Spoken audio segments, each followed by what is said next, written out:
The show is about to start. Reese on the radio. Turn it up. Turn it up low. Turn it up loud. It's like a dream come true. Turn on your radio. Reese is on the radio. Yo, let's get it. Due to the nature of this program, discretion does not exist. It's Reese on the radio. Right now on WTIC News Talk 1080. Immigration! Hey now! What's going on, all you scallywags? Nutmeggers? Conversationalists all across the fruited plain. Young, old, and in between. And of course, that goes for you haters. It's Reese on the radio on WTIC News Talk 1080. Immigration! It's an old cop buddy used to say all the time. Go to a friend's restaurant and pull a joke on him, on the restaurant owner. He and his buddies, bunch of cop buddies, would walk in, kick open the door, flash their badges, and scream, "Immigration!" The busboys would scatter. He thought it was a cruel joke. And people laughed and laughed. I was thinking about this yesterday. This pickup of the immigrants in Danbury were at a popular park. And there were people describing the scene when ICE showed up, saying that it was a popular hangout for day laborers. And I am always suspicious of what people do not recognize in language or in news stories or do not pick up on, as if it's like ignored in a way that almost gives the impression, yeah, that's just the way things are. What I mean is, so the article talks about the park, talks about the day laborers waiting to be picked up for work. And they talk about that like they say, you know, the old women who were out in the park brought their umbrellas because they expect rain. First thing ran to my mind is, okay, so you all know that day laborers are picked up at this park? Which means that there are employers who are paying these people off the books and not recording those taxes. Something I would like to believe is quite valuable to the powers that be here in the state of Connecticut. There are businesses in the state of Connecticut that are maneuvering around tax law in the state that has become the pay your fair share state. I would assume that this pay your fair share was always targeted towards private business, which now we're openly admitting is hiring slave labor. No one in these articles are investigating exactly how much these day laborers are making.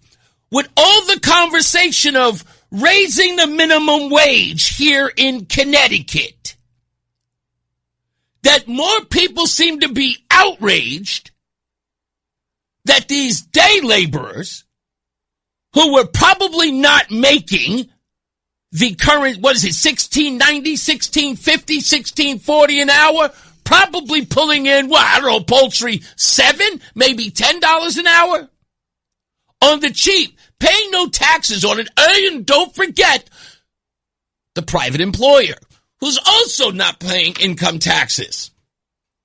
Right? Weird. No mention of it. The only outrage there seems to be is that these poor day laborers who are being shafted. And there's no other way to put it, folks. They are.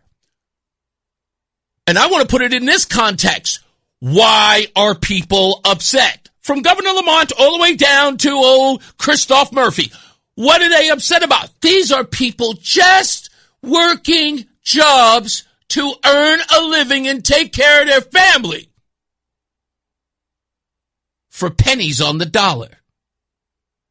There's been no effort to ensure that the day labor community of businesses, there's no forcing those individuals to pay these guys a living wage. There's no conversation about it. No one even mentions it. Hell, when I owned my private business, my guys were independent contractors. They had to fill out 1099s. I paid them $25 an hour. No one would ever accuse me of picking up some day laborers over at the local Home Depot, which, by the way, was often suggested. Hey, Reese, if you want to save some money on the labor, why don't you just go on by and grab some guys over at the outside the U-Haul or outside the Home Depot. They're right there. They'll do that job for $10, $15 an hour. You don't have to pay those guys $25. Save yourself some money. I said, no. But that conversation is not being had, right? I mean, that's weird. I'm just saying, again, weird to me. No one else picked up on that? Connecticut Post, Connecticut Mirror, Connecticut Insider? Nobody? All I ever hear people talking about is living wage. Businesses. I mean, you want to talk about paying your fair share. Didn't we have the governor stand outside of Walmart and say no more corporate welfare, and said that he was going to charge Walmart $1,000 for every employee that was receiving Medicaid? Wasn't that the whole press conference thing, right? And now there are businesses out there who are giving none of these illegals any health insurance, any compensation if they're injured. They're just picking them up on the side of the street. Weird. I just found that odd when I read that article. And I was watching it on the news. They seemed more concerned about the disruption of slave labor than they were about the slave labor. But that's just me. That's just me. Maybe I'm the anomaly. Maybe I'm the weirdo. But, so it goes. Yeah, you're right, Brett. It's weird that doesn't incite the emotional response from old white women. Never, right? Because they hate corporations. And they're usually run by men, bigoted men, who use and abuse brown people. Weird. I don't know, just weird. So, that's where that is. But down in Danbury, couple of politicians went down there, went to hold a little pep rally for themselves. I mean, you could call it a pep rally because what was it all about? Just stand there to be outraged about what's going on? ICE comes down, they pick up 50 plus, 60 plus people, and then the politicians go down there where the cameras will greet them and they'll go, I'm outraged. What are you going to do about it? I'm going to outrage more. Well, what are you going to do for these people? Be outraged for them. Which I'm so happy. I am happy. Allow me to indulge myself. You might remember I was in the Connecticut Mirror because I challenged Representative John Larson and Richard Blumenthal when they were making the argument that Seo Sekunjanen should be returned to his family once he was picked up by ICE. Of course, that happened. But during the press conference, I became the focus Because I asked Representative Larson and Senator Richard Blumenthal, do they know why Seyo Sekunjanen was picked up? Second, I asked them, what are they doing as politicians to help these people get their citizenship? They know they're here. They know ICE is coming. You can't stop ICE. So, because you cannot control these things, perhaps control the things you can. And that is get the help of the illegals who are here. You know they're here. You want them to stay. There should be resources from them. No? And thankfully, somebody on the left and someone in the crowd of people who support illegals staying in the country are done with the lip service. They're sick and tired of hearing these politicians come out, feckless, no meat on the bones, and no answers. What are you doing to help these people? Other than holding press conferences. It was all over the place. Good afternoon, everyone. I just want to start by saying we're all on the same side. That's Representative Johanna Hayes. Protesters for illegals were shouting her down. You've abandoned your people, Johanna. You've abandoned your people. Those weren't hecklers who did not vote or for or do not support Johanna Hayes. They have finally realized these people are doing nothing. That they talk a good game, but ICE is rolling through their town. And they're fed up. Good afternoon, everyone. I just want to start by saying we're all on the same side. None of us want what we are seeing, and we're trying to figure out how to best help the people of this community. What I can tell you is my office has gotten several calls from people trying to locate their family members. I'd like to share with you so that you can pass on to the community things that would be helpful. In order for a member of Congress, either myself or the Senator's office, to get involved or help a family locate a loved one that's been detained by ICE, we need what's called a privacy release form. What I'm asking families to do is to have conversations.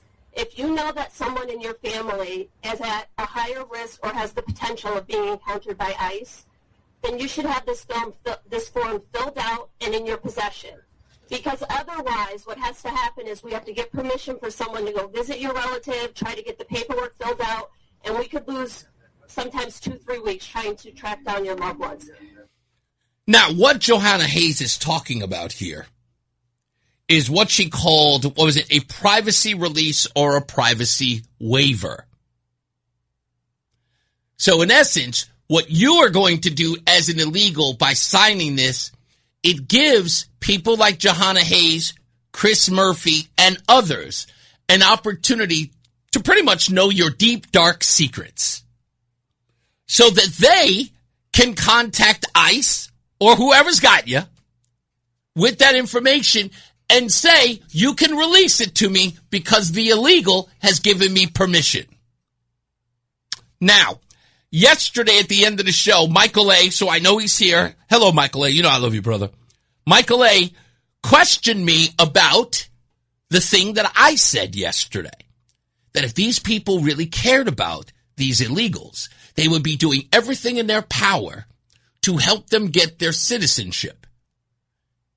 They would be doing the work to get them here, to be here legally. And Michael A. questioned my proposal. Thank you. Michael A., you make a good point. He says, now you're giving Dems a rubber stamp to allow them all citizenship. No. Any one of these politicians who are fighting for illegals, right, hold them accountable to getting these people citizenship. Why am I saying that? Because if they were actually putting the effort to do that, then they have to know who these people are. And if they find out who these people are, they will probably realize that these people do not deserve citizenship. So here's Johanna Hayes doing exactly what I said they should do. Release your information to us. Release it so that we can ask ICE who you are. Will it backfire? The answer, yes. How will it backfire? Which is the whole point. She's publicly telling people who expect to be detained to pre-sign congressional paperwork so her office can jump to the second ICE picks them up. That's not routine casework. That's advertising a rapid response service for people ICE is targeting. It's an easy soundbite, a sitting member of Congress coaching families or illegal immigrants on how to get her staff involved immediately after an arrest. It looks like she's running interference, not representing citizens first. But it gets worse. If ICE later replies to her inquiries with the actual records, that means prior orders, that means reentries, DUIs, assaults, whatever is on the file. They have no violent history, or they are contributing members of society claims. Go belly up. That's why I said they will never, and I mean never, vet these people. So I'm hoping illegals do sign this. I hope that they are forced. Because the first thing we're going to ask, hey, did the illegal who was picked up, did they sign this release for you? So you know why they were picked up. Tell us, Johanna. She'll have to. As will they all. But stand by. There's so much more in this Danbury thing I got to get into. Go nowhere. It's Reese on the radio on WTIC, NewsTalk 1080. Fan of WTIC? Then do us a favor. Download the free Odyssey app and favorite WTIC. All right, we're back. Reese on the radio. Danbury, hotbed right now. And again, I always feel like Danbury, I know but don't know. It was, again, the first town I ever visited in Connecticut back in the 90s. I dated a girl, Laurel, who, her and her husband, I know her husband does, listens to the show quite frequently. And Randy, shout out to you, buddy. And again, Danbury was the first town I ever went to, so I didn't know it well, but I was there often enough. So when they ended up in the news, I kind of felt connected in some way. I was like, oh, I know Danbury, but not really. I just think it's kind of unfair for me to suggest it. But I find it weird that, my tenure here and now we got Danbury in the news all the time. But I watched this and talked about this in the 90s, how this was progressively becoming, Danbury for that matter, sort of an immigration or immigrant sanctuary for illegals. This was very much talked about amongst the natives of Danbury. So this isn't new. Everybody knows it's an open secret. It's the place you go. ICE knows they're there. They don't need local police to assist them. They don't. And people think, and this is the problem, some people think you're too dumb. Because they will tell you, even the governor will tell you this. Talk about like the arbiter of, or I would say the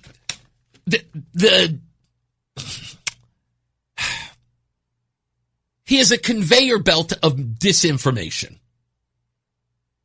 He continuously lies about what ICE is doing, and he's doing it on purpose.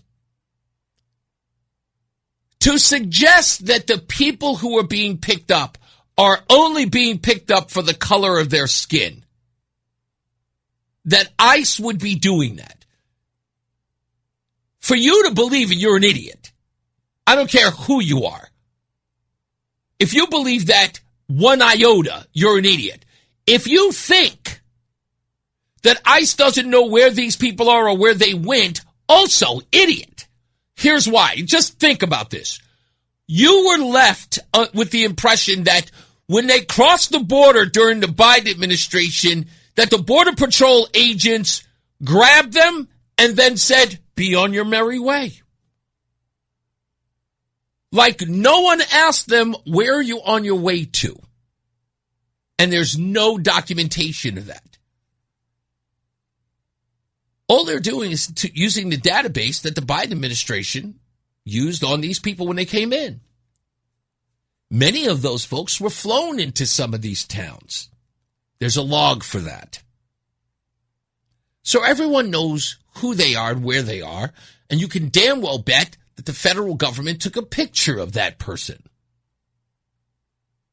They are illegally in the country. They also were supposed to come in for an asylum hearing, many of which do not return. This place is commonplace for them not to return. So to think that they're just picking up a brown guy, get on him, Bill! If you believe that's what's going on, you're the idiot. But I digress. Johanna Hayes, Chris Murphy, Governor Lamont. I just want to focus on those three. The beauty of this press conference down there was that the people who support illegals, grab a seat, folks, that the people who support illegals being in the state are fed up with the politicians. Now, I already told you, Johanna Hayes, when she started talking, they immediately started heckling her. What have you done? You abandoned your people. She went on. And this is how you know they're desperate, that they lost the crowd. Listen to Johanna Hayes practically plead with the people there to get along, to work together, as if to suggest that the people in the crowd are infighting. That isn't even what's happening. The people in the crowd are angry with her and Ned Lamont and Chris Murphy and Richard Blumenthal. We are all on the same page here. I know people think that these are easy decisions and we could just turn on a light switch and fix the problem of immigration or fix the problem of our system, which we all know is broken. But I'm disgusted by the people who are cheering on the activities of this lawless administration. So the people of goodwill have to come together. We have to work together because we are all we have. We are all we have. Now, why does she have to give this speech? Why does she have to reiterate, we're all we have? We're in this together. Because she knows they're turning on her. She knows. So right now, our primary focus should be us banding together, not dividing amongst ourselves, not pointing fingers at each other. When was that ever the case? Did you remember that at any time in Minneapolis? Does anybody remember that being the case with the left here in Connecticut after the death of Renee Good or Alex Preddy, that the people were saying there's too much infighting? Why is there infighting today? Well, because people figured it out. You guys are giving us lip service. You're doing nothing. Nada. So when you do nothing, you have to bring in the usual suspect. Yeah, you know who he is. He's my favorite foil. And yours. Where's his intro? I could have sworn I just had it here. I was all ready for it. I made sure that I didn't get rid of it. But he was down there too. And that's good old Chris Murphy, my favorite piece of trash. Here's him there. Mayor, I want to thank you for your leadership. You are an example of what immigration means to this country, about what the American dream really looks like. Let's say this simply. ICE is not here to protect Danbury. ICE is not here to protect the citizens of this city. ICE is here to put Danbury into a state of terror. And we know that because of what happened this morning. You couldn't design evil more effectively than ICE did this morning. Imagine you were a little kid at a bus stop getting ready for your second day of school. And ICE waits in the wings until you have boarded the bus to take your parents and disappear them. This isn't an arrest. This is a disappearance. Now, what Chris Murphy does here is he speaks the language of the rabble-rousers because he knows that they are restless. So he has to speak on their terms or in their terms so that he does not get heckled. So he starts calling ICE evil. They love that. Yes, call him evil. That's the lip service they want. And they know Chris Murphy can't do anything anyway. The guy's sitting at 0 as far as influence goes. Like literally, he's a 0 guy getting all the press. But the person I really want to pay attention to is the governor. This one is my favorite. Governor Ned Lamont. I don't understand why he would do this. I mean, does he not know Reese on the radio has a program at 2 o'clock? Somebody should inform him. He actually said my name yesterday. He said, hi, Reese. So he knows who I am. But he probably still doesn't know I have a show. Ned Lamont this morning released this from his speech in Danbury. Now, you're not going to be able to see it if you're not watching online at reasoonradio.com, but I want you to hear it and see if you notice the difference. First, Ned Lamont's campaign, their video this morning. Donald Trump has no idea what makes this country great. I was on with Secretary Mullins. I said I'm outraged. This is the first day our kids are back in school. You've got people patrolling around our schools. We're not going to let that stand. You're the people we fight for every day. The immigrants built this country, and instead we have ICE scaring people away from our schools and scaring people away from our school buses. Stay away. Let our kids get to school safely. They released that this morning. Ladies and gentlemen, courtesy of NBC Connecticut, the real speech by Governor Ned Lamont. Every day we're pushing back. I was on with Secretary Mullins. I said I'm outraged. This is the first day of school back. We need your action. This is the first day our kids are back in school. You've got people patrolling around our courthouses, patrolling around our schools. Stay away. Let our kids get to school safely. That's what this state is all about. That's what this country is all about. And we want to hold you accountable. Come back and tell us why you're going to do this differently. What? He said, stay out of our state. And then he tells them to come back and tell us how they're going to do this differently. Now you know why they chop cut it. They chopped that piece up to make sure that that never saw the light of day. But I found it. Hold you accountable. Come back and tell us why you're going to do this differently. Look. Is hot air all you have for us? It's hot enough as it is.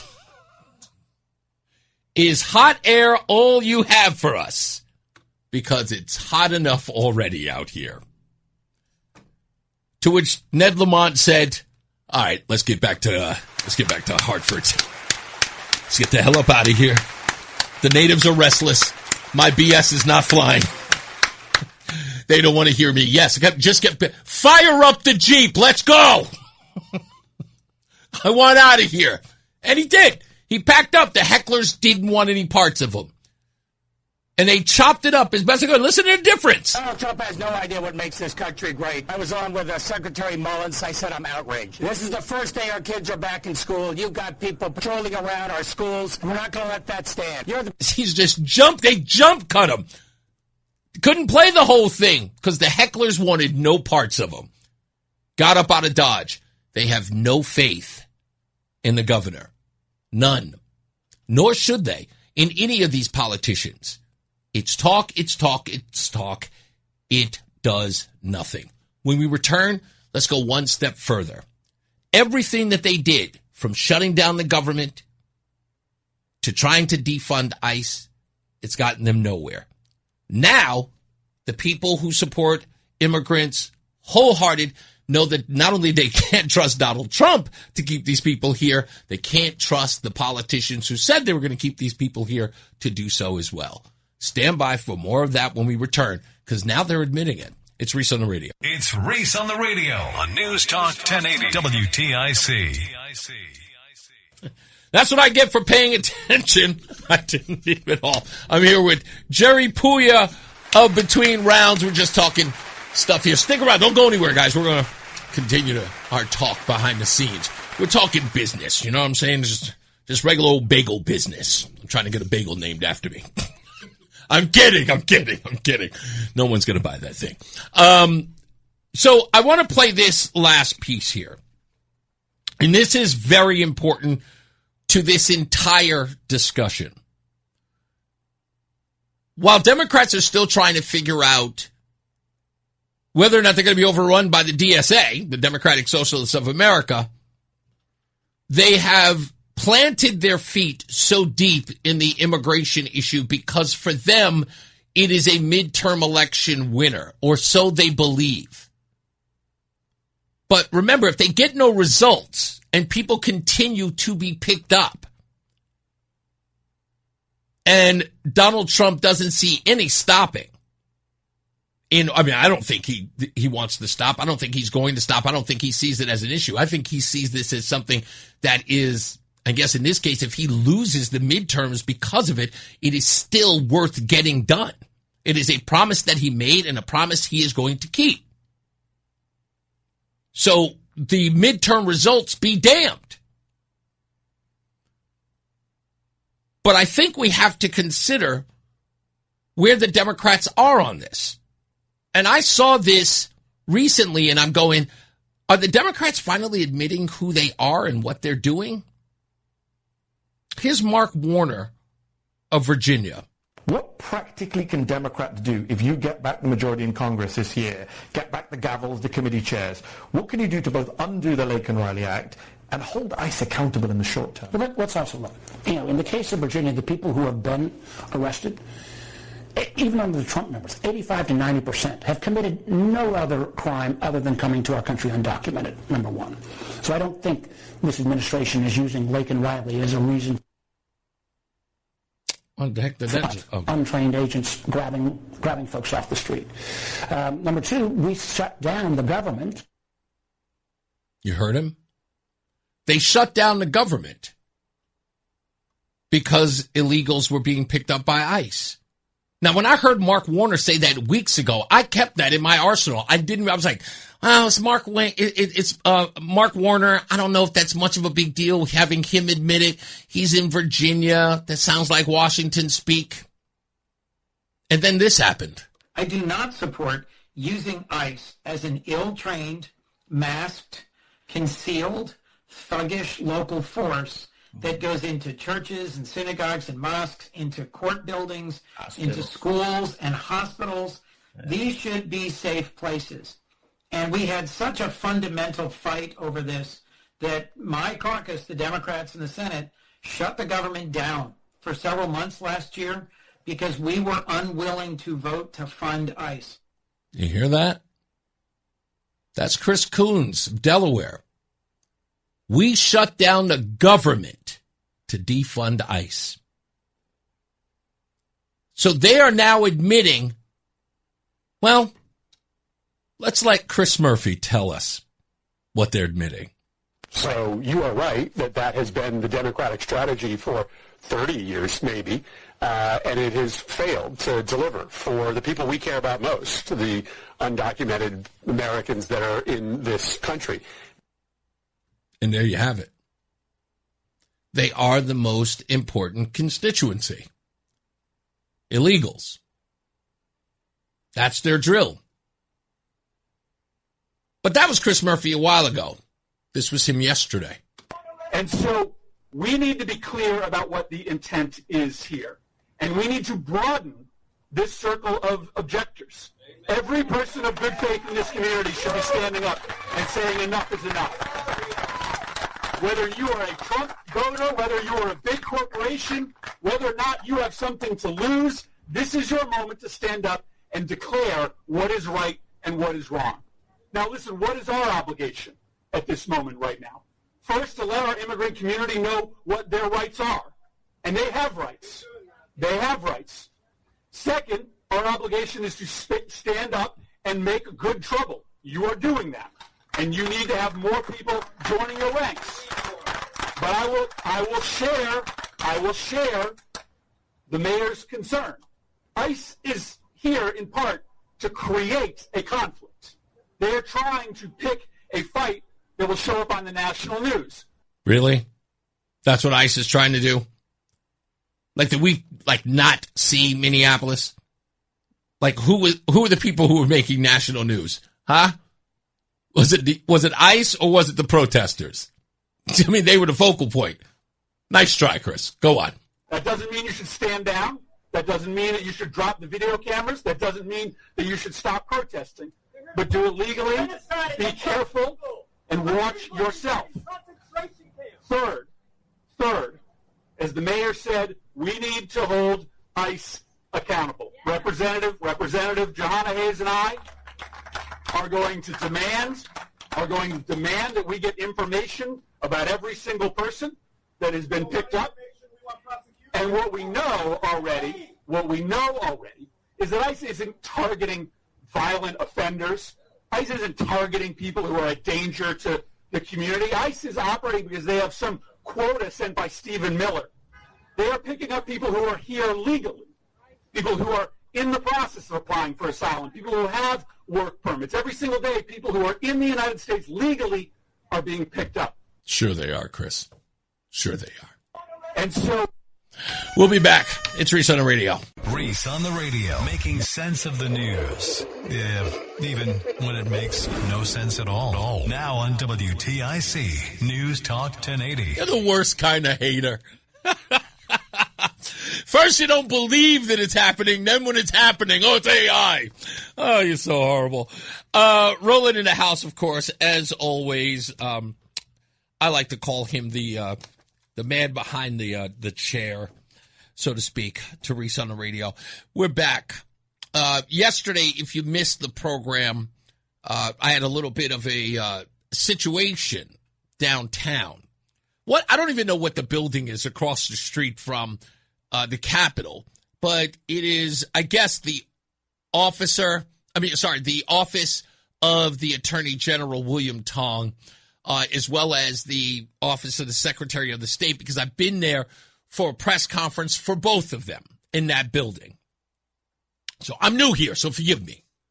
But I went down there yesterday for a press conference as Governor Lamont and Attorney General William Tong were there to talk to the media about the record-breaking settlement that was made by Meta and the amount of money that Connecticut is going to receive as a result of this lawsuit. Close to $18 billion, and Connecticut's going to receive upwards of $250 million out of this money. And at the end of the press conference, he went on to talk about a lawsuit that they won against ghost gun manufacturers in Florida, and the current lawsuit or the current case against the Trump administration with regards to mail-in ballots. And in that, Lamont left the press conference as they were taking questions about all of those things. And I had to catch him because I knew he was going down the Danbury, and I needed a soundbite based upon his claim that the people that were being picked up were not violent or a threat to society in any way. My question to him was, how do you know that ICE isn't making neighborhoods safer by removing these people from the streets or from our neighborhoods? There's no way to know. So they split up. Lamont leaves, so I got to leave the press conference while people are asking Tong the questions about it. Now, what I should have known, and I knew it, and I feel awful, is still kicking myself because of it. There's no press there to ask any questions. Not any real press. So the minute that I leave to go get a soundbite from Lamont, this guy's got a window to leave because no one's there prepared to ask any questions. They're there for B-roll. So when everyone's done, A.G. Tong can get out of there. But lo and behold, I come downstairs after I meet with Lamont and I say, damn it, where did he go? Yeah, he left. So I talked to Ken Dixon from Hearst Media. I saw him there, and I hadn't introduced myself, but I've seen him around, and I wanted to make sure that I said, hey, hello, maybe ask a question or two. So we start talking. He starts talking to me about my interview with Jaden McCormack, infamous as it was. And we just started having a talk. Chris Keating of the Hartford Courant walks by, taps him on the shoulder and says, don't go anywhere without me. I got to go to the restroom. He goes, and I'm sorry to give you TMI. But anyway, he does that, comes back, and a woman walks up and tells the both of them, Ken Dixon and Chris Keating, come on. And I'm just hearing, oh, we're going to go talk to the AG now. It's like, oh, he's taking press conference questions off topic. So I just start walking with them. Act like you've been there. I know the drill. Oh, we getting questions with the Attorney General? Good. Can't wait. Let me go get this soundbite before I get into work. Woman stops and says, not you. Not no, this is a private event, or these two have an appointment. Not you. You're not allowed. Allowed? What are you talking about? You are not invited. Invited to where? It's a press conference. And then it's obviously an attitude. And it's clearly an attitude. And I'm a little perturbed because I cannot believe I'm being spoken to that way by what can only be, I guess in my view, a stranger. I don't know who she is. I've clearly never offended her. I don't even know her. But she is quite hostile. So anyway, case in point, I got halted. I was told I wasn't allowed in. I am deeming it discrimination. And let me explain why. It is not just because I'm black I was discriminated against. I was discriminated against because I am a black conservative, which is far worse than just being black. Now, there are many of you that are saying, oh, Reese, come on, aren't you kind of stretching it? Am I? By basic standards and practices, I don't think so. In fact, I think I'm on pretty solid ground on this argument. And I think the only way I can prove it is by using the metrics that have been made available to me. So, ladies and gentlemen, I give you William Tong's criteria for racism. Let's begin. William Tong said on March 17, 2020, Trump tweets China virus. Tong calls it racist tweets that put many Americans and our families at risk. March 18, 2020, same fight. Tong calls Donald Trump's China virus a dog whistle and says, stop the racist gaslighting. May 12th of 2020, Trump tells the reporter Weijia Zhang, when asked the question about the coronavirus, he said, ask China. To which Tong responded, straight up racist. Just for saying, ask China. William Tong called Trump's answer to Weijia Zhang straight up racist. On May 20th, in an op-ed in The Hill, he wrote with D.C. Attorney General Karl Racine, quote, Trump's furious and divisive rhetoric foments all discrimination targeting communities of color, particularly Asian Americans, hate led and encouraged by President Trump. June 20th in 2020, Tulsa Kung Flu Tong. Trump abandons the dog whistles and goes straight for the racist bullhorn. Puts a target on the back of people. Singular threat to our country, our health, and our safety. July 21st, anti-Asian harassment stories. Tong says Trump actively incites hate and racism from the Oval Office. July 29th of 2020, Trump suburban housing tweet. Tong calls it a racist rant. August 14th, my birthday of 2020. Birther attack on Kamala Harris. You know, when Donald Trump said that all of a sudden she became black, Tong called that a racist rant. October 8th of 2020. DOJ, Yale admission suit. Tong, the administration fully embraced its racist mantle. January 22nd of 2021, Trump's administration racist immigration agenda. March 21. After the Atlanta spa shootings, blame politicians like President Trump for the China virus and Kung flu that made all of us unsafe. You get a pattern here? This guy never shied away from calling Trump racist for the most trivial things. But like I said, I'm using their criteria. Here are the facts. Everything I just told you can be directly attributed to William Tong and what he calls racist. Now compare them to William Tong.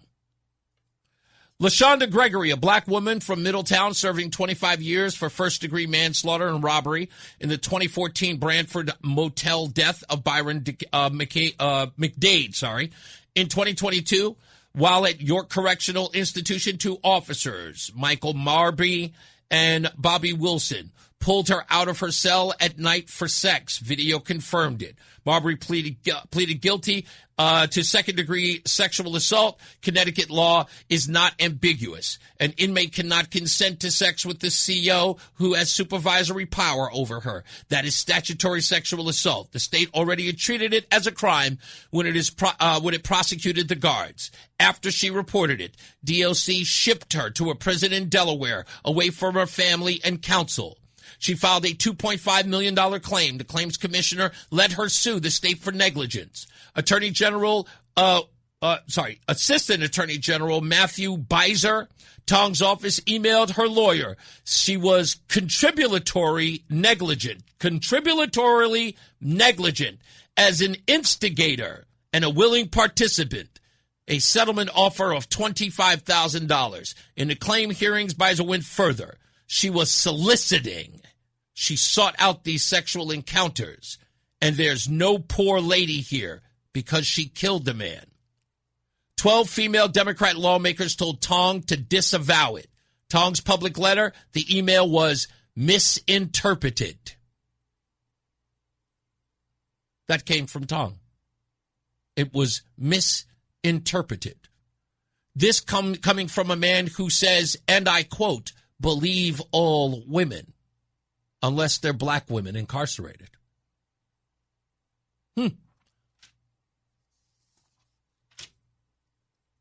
Tong's racial concern for things are selective. In 2026, I mentioned on this very program in April that he had a very dismissive tone about the Chef O'Neill case, but spoke up not a word when it was revealed that Connecticut was one of the most segregated school states in the country. He never spoke up at all. The only time Tong seemed to really care about African Americans in any way is he pushed a national ban on menthol cigarettes. Yeah, that's what he actually pushed for.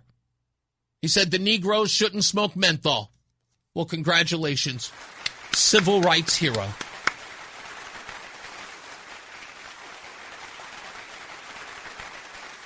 I don't have to go into J. Allen Jones. I've said enough. 8 years of that. But it also gets worse.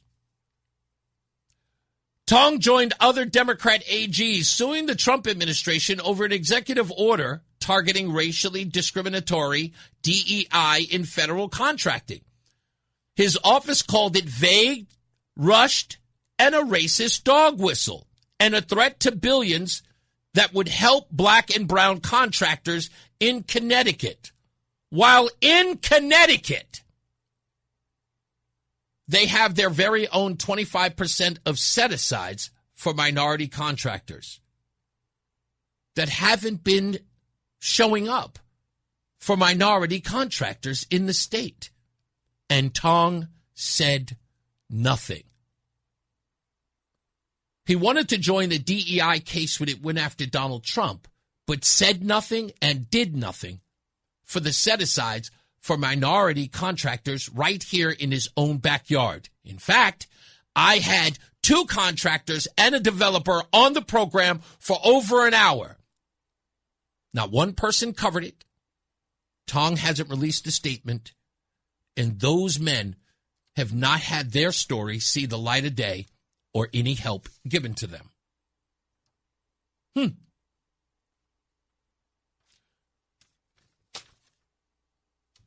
So by his own standard, Donald Trump utters a word, sends a tweet, racist dog whistle, racial bullhorn. And here I have 3 cases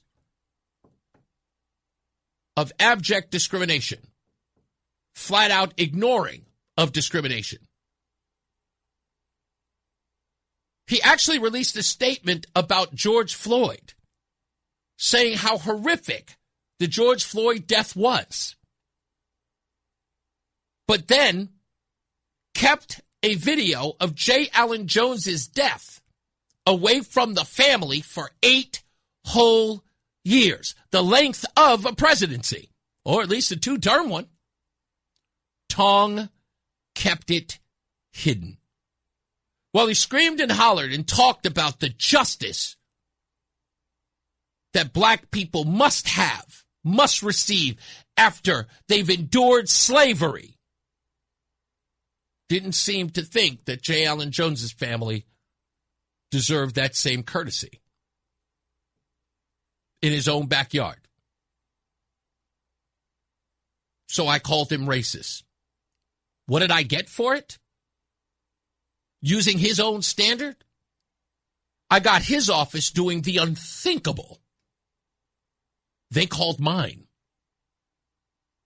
They called my office to talk to my bosses because I questioned his racism.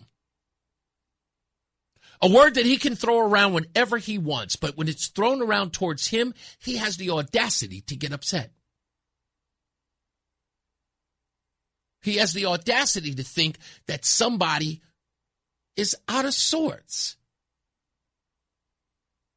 It's strange that this man can run around talking about he's the big bad wolf and will take on anybody, whether it's Meta, the ghost gun manufacturers, or the President of the United States.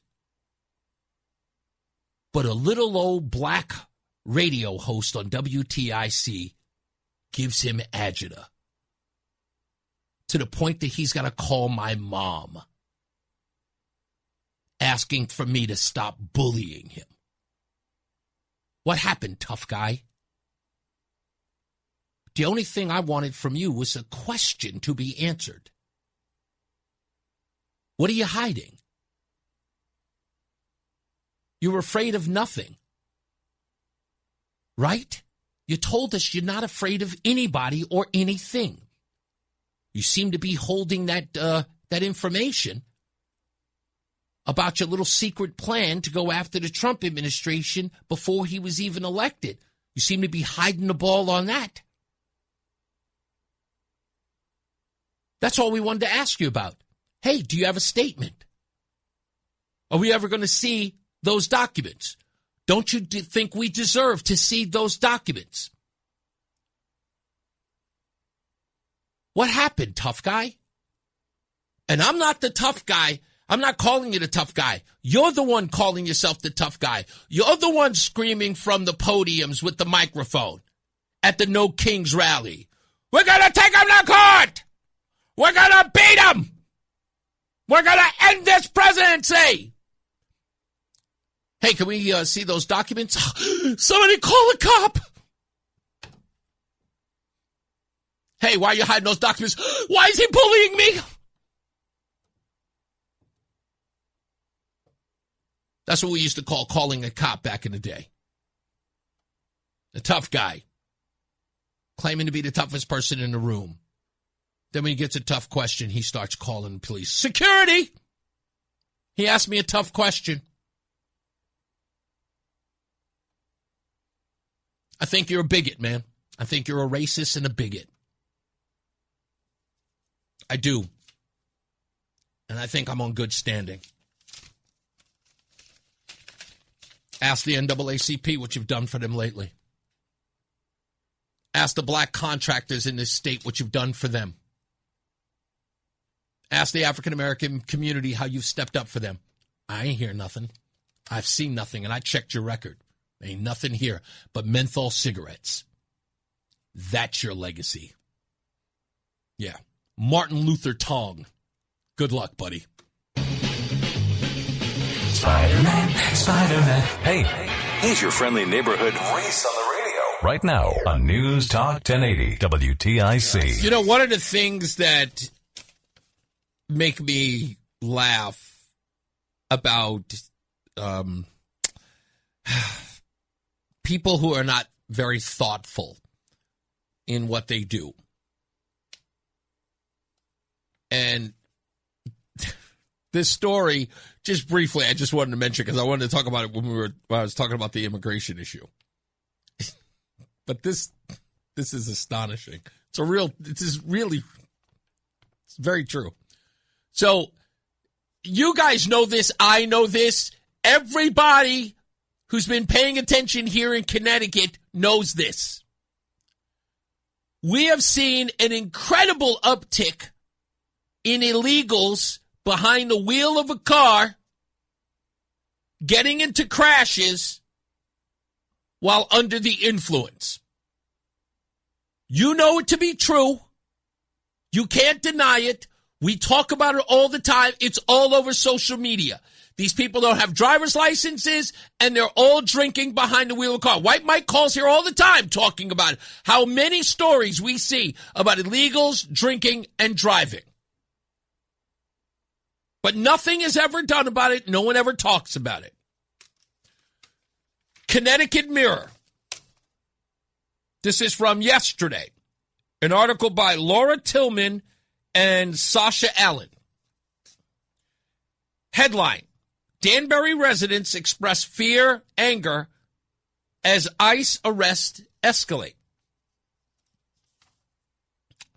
For more than a year, activists in Danbury have mobilized to support the local immigrant community as U.S. Immigrations and Custom Enforcement activity has ramped up in one of the country's most diverse cities.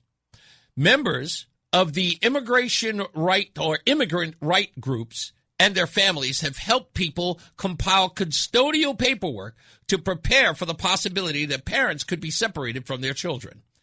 They've handed out red cards to members of the immigrant community to help people understand their rights if they are approached by ICE agents, and they've filmed ICE vehicles as they see them on the town streets. But this week, activists say they are facing a nightmare scenario they hope would never come. Massive raids have resulted in parents detained in front of their children at school bus stops and dozens of people arrested in Danbury in just a few days. Representatives of Danbury Unites for Immigrants, which works to protect, support, and empower immigrants' families, said on Wednesday that at least 25 people were detained in the city that day. Let me read that paragraph again.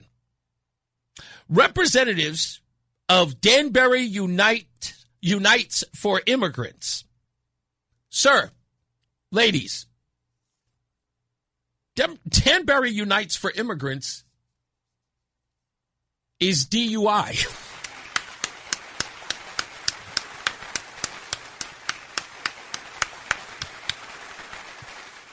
Thank you for playing along. I would suggest that they change their name. I have no idea why no one thought of that. Or if it were on purpose, why? Danbury Unites for Immigrants is DUI. Just saying. I don't know, but there you have it. That's how. Just some people just don't think they should, but they don't. Change the name immediately. So anyway, a couple of days ago on this network and everywhere, there was a story that I broke on this very program. And I told you that you were being misled, much less being lied to. And it was about the measles outbreak happening here and abroad. And the outbreak that they said was here were 3 people, which again matched the number in 2019. But it was sold as a bill of goods saying that, oh, we have an outbreak we haven't seen since 2019. 3 people. 3 people. It's not an outbreak. But measles, for some odd reason, is a big deal now. It's gone everywhere. But why? I'll tell you. It's an opportunity to hit Robert Kennedy Jr. and an opportunity to hit Trump because of vaccine hesitancy that they're concerned with. But if you've heard the latest, it will blow your mind at how desperate people have become. So in Pennsylvania, there was a case of 2 individuals who died. And Governor of Pennsylvania, Josh Shapiro, went to a podium. And he went to a podium to talk about those deaths and to talk about the outbreak of measles. But he had to get a dig in to Robert Kennedy Jr., even after speaking to him. Here's Governor Josh Shapiro. People are trying to do the best for their kids. They're trying to protect their kids. And the best way our health experts at the federal level and the state level and in a hospital, wonderful hospital like this, the best way those professionals can do their jobs is to provide unbiased, factual information so that parents can make responsible decisions for their children. There's real-life consequences to spreading misinformation. There's real-life consequences. The reason why I was late is I've been sitting out in the parking lot talking to Secretary Kennedy, who reached out to me this morning. And while I appreciate his willingness to offer staff to assist us, we think we're able to manage this through the Department of Health. I was very, very blunt with him, and I made very clear that his actions and the rhetoric that's coming from this administration are having a negative impact on communities across America, particularly right here in Pennsylvania. That there's real-life consequences to spreading misinformation. There's real-life consequences to scaring people and not relying on actual doctors and actual medical professionals to provide unbiased information to parents so that we can make reasonable decisions for our kids. So there he was, Josh Shapiro, going after Robert Kennedy Jr., saying that his office and this administration, the Trump administration, was responsible for vaccine hesitancy in talking about the measles cases and the 2 deaths in Pennsylvania, Lancaster County, to be exact. From the Reese on the Radio Rundown, Shapiro's measles deaths came first. The cause came later. Governor Josh Shapiro walked to a Lancaster podium on Tuesday and treated 2 deaths like a closed case. Pennsylvania, he said, just had recorded its first measles death in 35 years. Illness and death from measles is completely preventable. He was late to his own press conference because he had been on the phone with HHS Secretary Robert F. Kennedy Jr., and he used the bodies to club Kennedy for misinformation. You can read the rest of the article on the rundown, but I figured I'd spare you that. This from the Lancaster Town Commissioner this morning. Under the law, anyone who dies of a communicable disease in Lancaster County, that means measles in this case, that would have to be reported to the coroner's office.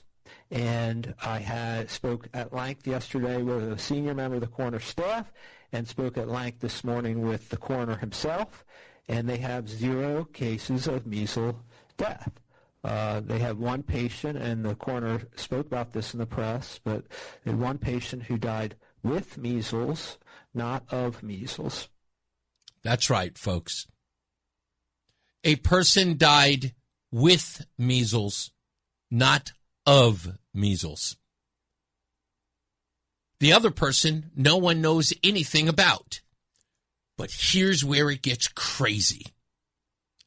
The person who died with measles and not of measles died of a broken spleen at childbirth. It was a baby. A baby died of a broken spleen and had measles. It did not die because of measles. And Josh Shapiro still hasn't corrected the record. We reported it here, right on WTIC. You might remember. It was reported on ABC News. It was reported on NBC News. And anywhere and everywhere. So they could take a hit at the Trump administration, and in particular, Robert F. Kennedy Jr. That's right. There was no measles death at all. So, there has been no measles death in Pennsylvania in 35 years. So not the first in 35 years. There still is none in 35 years. Sorry. You just can't trust the media anymore. We'll be back. It's Reese on the Radio. It's Reese on the Radio on News Talk 1080 WTIC. All right, guys, we're back, and unfortunately, we have to share some sad news with you.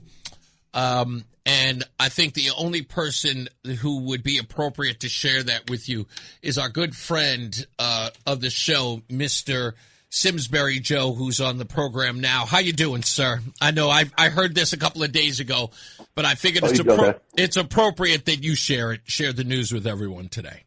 Yeah, thank you very much. So I'm going to preface the news by saying that I thought what you were talking about yesterday when you got emotional about why you work as hard as you do and how much we mean to you and how much this whole process of getting to the truth means to you. I just wanted to talk about the fact that there are people that call up here and we totally disagree with them. Mm-hmm. And then there are people that are almost mirror images in terms of their belief system, and we celebrate them. But in the end, we're really all a family. Yep. And I have to announce that, unfortunately, we lost a longtime member of this family.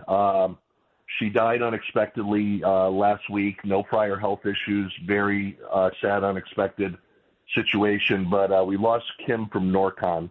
Mm-hmm. And Kim has been a conservative talk radio show person for many years. It even says it in the obituary and the that her family has taken out.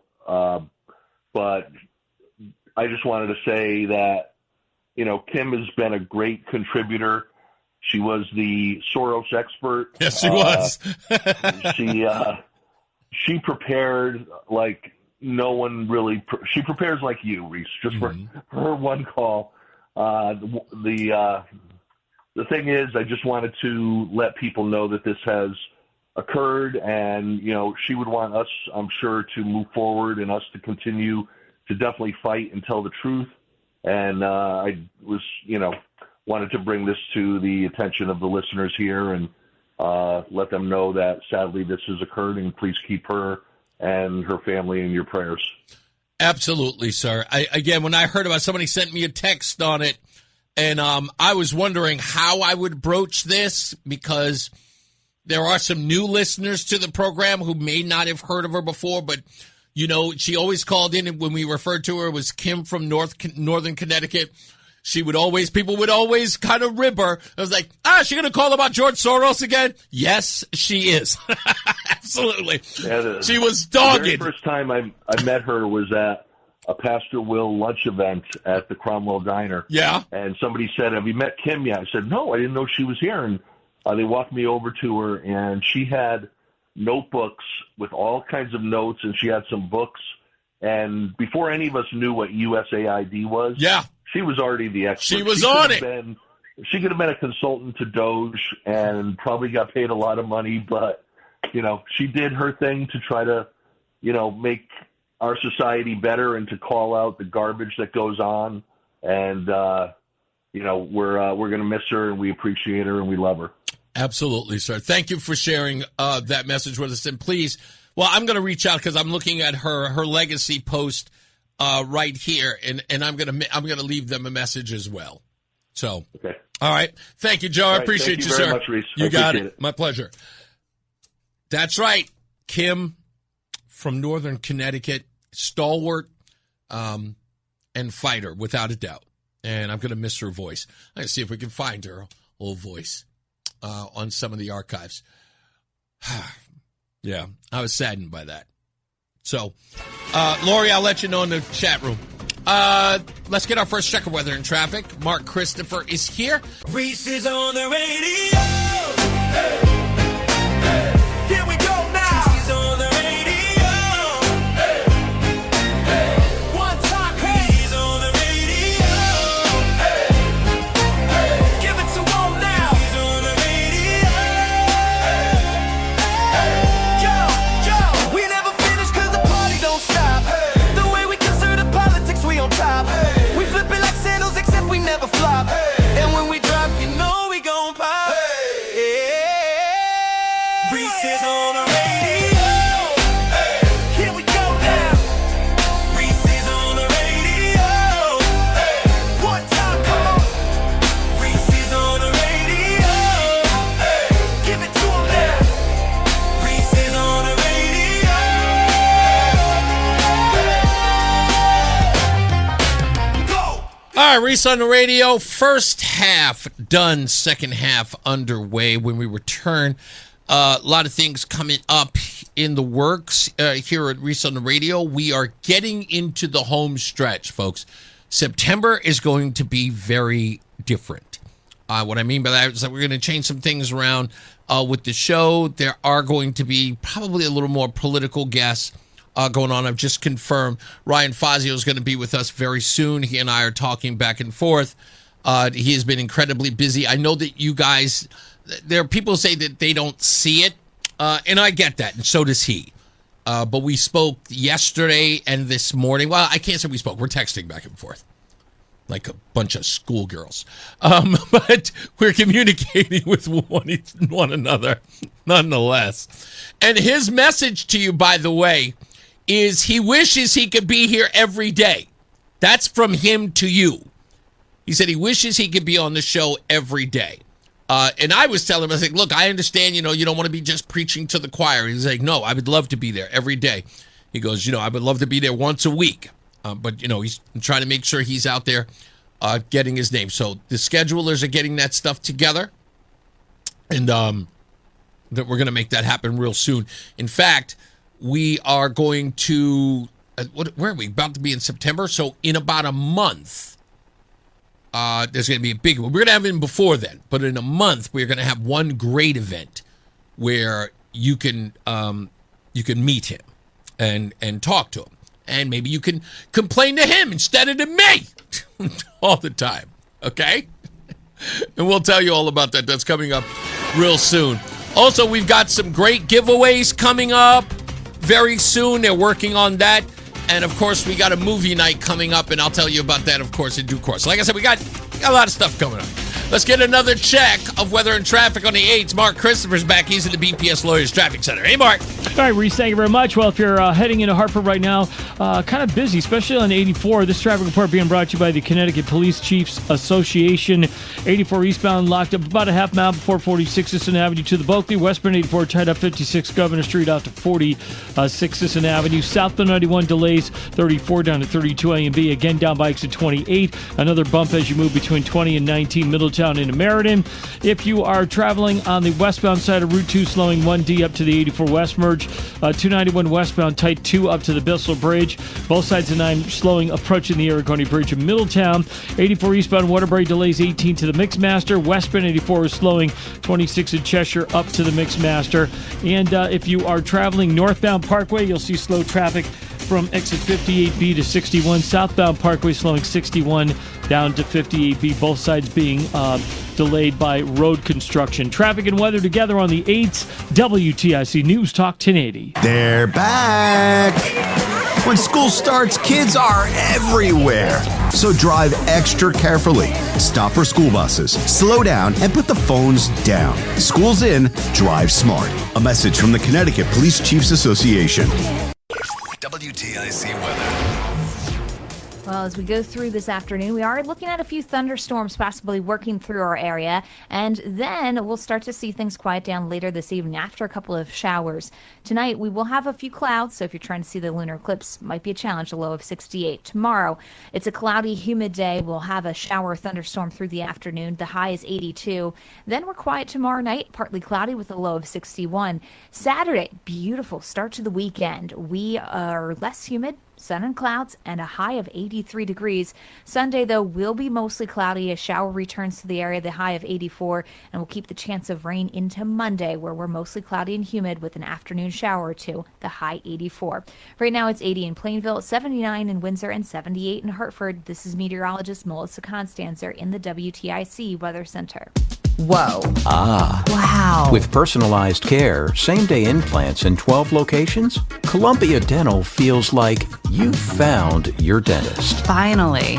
Columbia Dental just feels right. A successful retirement doesn't just happen. It requires a plan that is custom built to suit everyone's individual financial situation. Every Saturday at 3, we share vital information on how to build and live a successful retirement. It's On the Money with Jay Dorso. Retirement strategies on building income and proper protection from the pitfalls and the latest news in the retirement universe. On the Money with Jay Dorso, 3 p.m. this Saturday on WTIC News Talk 1080. Paid for by government. Have you heard? The United States Mint has released the first ever dual date 1776 to 2026 American Eagle silver dollar in collector quality. Minted in 99.9% pure silver with the 1 year only Liberty Bell 250th special privy to celebrate America's 250th anniversary. Coin experts are calling this an amazing limited time opportunity for anyone that knows the enduring popularity of the Silver Eagle. These limited edition collector quality Silver Eagles are brand new, bright and shiny legal tender coins minted at the iconic West Point Mint. Call now and you are guaranteed a new 99.9% pure silver dual dated 1 year only issue Silver Eagle. The first time in history this has happened. But with limited quantities, you must call now to order. To learn more, call 1-800-888-7618. If you order now, you'll receive a free collector bonus of $50 value free with every order. Call 1-800-888-7618 now to secure your new 2026 American Silver Eagle before they are gone. It's Reese on the radio on News Talk 1080 WTIC. All right, we're back. Reese on the radio. Don't forget, go to reeseontheradio.com. That's REESE on the radio.com. Download the new Reese on the Radio app so you can take that with you. Just pop that on. You can listen to the program live or listen to the program whenever you like. It is there immediately. And there are two things that happen on the app that you can always do, and it's the most important part. So let's say you just want to listen to the audio when you're on a drive, you can do that. Let's say you want to watch the show immediately after, you can do that. Let's say you want to listen to it live or watch it live on your phone, you can do that. And you can do that all from your phone, literally from your smartphone. ReeseOnTheRadio.com. You don't even have to download the app. If you go to ReeseOnTheRadio.com, it's right there. Also, 7:30 a.m. every Sunday. A new Reese on the Radio rundown article in my Substack. Right there, all of it. Right at reeseonradio.com or on the Reese on the Radio app. It's just there. We did all that work for you. And it updates automatically. Oh, I forgot to tell you the most important part. It's got a news ticker. Yay! And somebody complained in the chat room and said, damn, it's going too fast. It slowed it down. I slowed it down for us old folks, okay? Because even I was getting I was getting dizzy just looking at it. It was driving me crazy. So I'm doing something called Rock the Vote. Yeah, you remember it from the 80s and 90s with the, MTV. Well, MTV doesn't exist anymore. But when I say rock the vote, I want to rock the vote fraud. And this story is crazy. Do you remember there was a Michigan sheriff who told this story on his own personal Facebook page or whatever it was, but he told this story. It's a beautiful Tuesday morning here in Berry County, Michigan.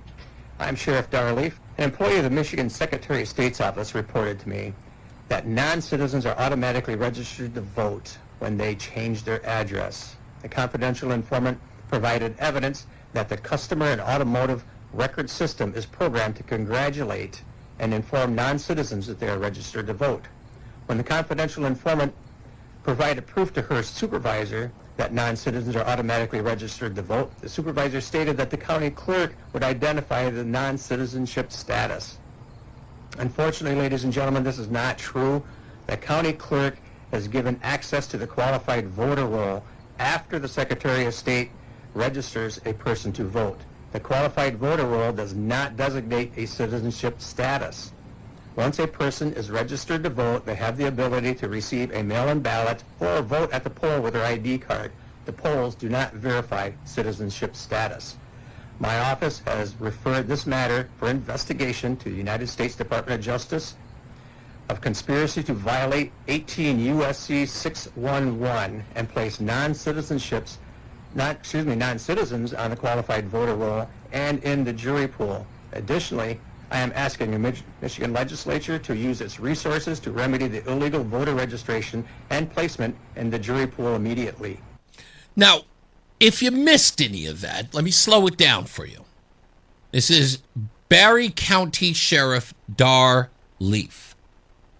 He says, anytime someone changes an address, a document prints. It heads to a town clerk. The employee's hope, and you can hear it in the wording, is that the clerk will notice the person isn't a citizen and the registration won't stick. That's what they wrote to the clerk. Because the same employee that described this new process Michigan rolled out on June 1st, register everyone first is what they're doing. Mail them a paper, make them send it back if they do not want to be able to be or do not want to be on the voter roll. So in essence, mail it out anyway and let the illegal determine whether or not they want to vote or not. It's an honor system. And this is a change of address for your ID or your driver's license. This is all related or involved with the DMV. All of it is. And I don't know why. Maybe it's a hunch. Maybe it's a gut feeling. But I feel like the Department of Motor Vehicles is a window into something far more nefarious. And I know that somebody's going to make it about, oh, don't disparage the hardworking people at the Department of Motor Vehicles. I'm not. There's no reason for me to do that. But this system everywhere is just too flawed. And it isn't like someone can't make the mistake somewhere. The same system that Secunjanin got his driver's license with apparently is the same system that's in New Jersey that had over 6,000 illegals. on the voter rolls. Now, is it enough? No, but the argument shouldn't be whether or not it's enough to change an election. The objective is to remove all doubt, I would think. At least that's the way I looked at it. Is to remove all doubt. I mean, look, it sounds crazy, but I've got to get to the bottom of this. It is driving me nuts that it keeps going in this direction. And it's, when I say it's leaning me, it's like, I feel like I'm being guided to this direction with the DMV. I don't know why it is, but that's what I'm seeing. It's just driving me up the wall. Hello, Paula. How are you? Hey, Reese. How are you? I'm great. What do you got? Two things. I couldn't call you earlier, so I want to say something about what Lamont said. Okay. One, actually, this country was majority of legal immigrants building it. You know, the bridges and the road. Legal. Let me say that, if you can hear me. I can hear you. I'm at Lamont. And it's like my father was a legal immigrant who has paved the road in Connecticut through the Manafort Company for over 20 years. And it's like he did the bridges, the buildings, the tarring of the roads. He did, he put piping in the back of the school I used to go to when I was a little kid. Okay, so that's it. That's just like, Lamont. Paula, let me ask you this. This is, considering, you said your dad, right? Is that who you're talking about, your father? Yeah, my father, yeah. Okay, your father. Considering that you're talking about your father, right? And this bothers me as much as it bothers you, or I would assume.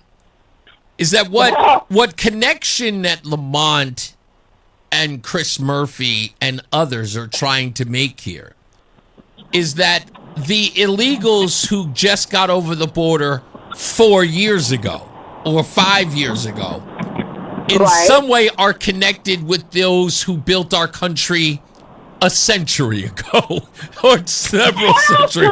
Like, you know, 20 years ago. What? I mean, wait. That's my point. Why else would you be making the reference that immigrants built this country if you're not meaning that these people who have just got here a minute ago are in some way aligned with those who built the country over a century ago or two? Right? Isn't that... I don't know.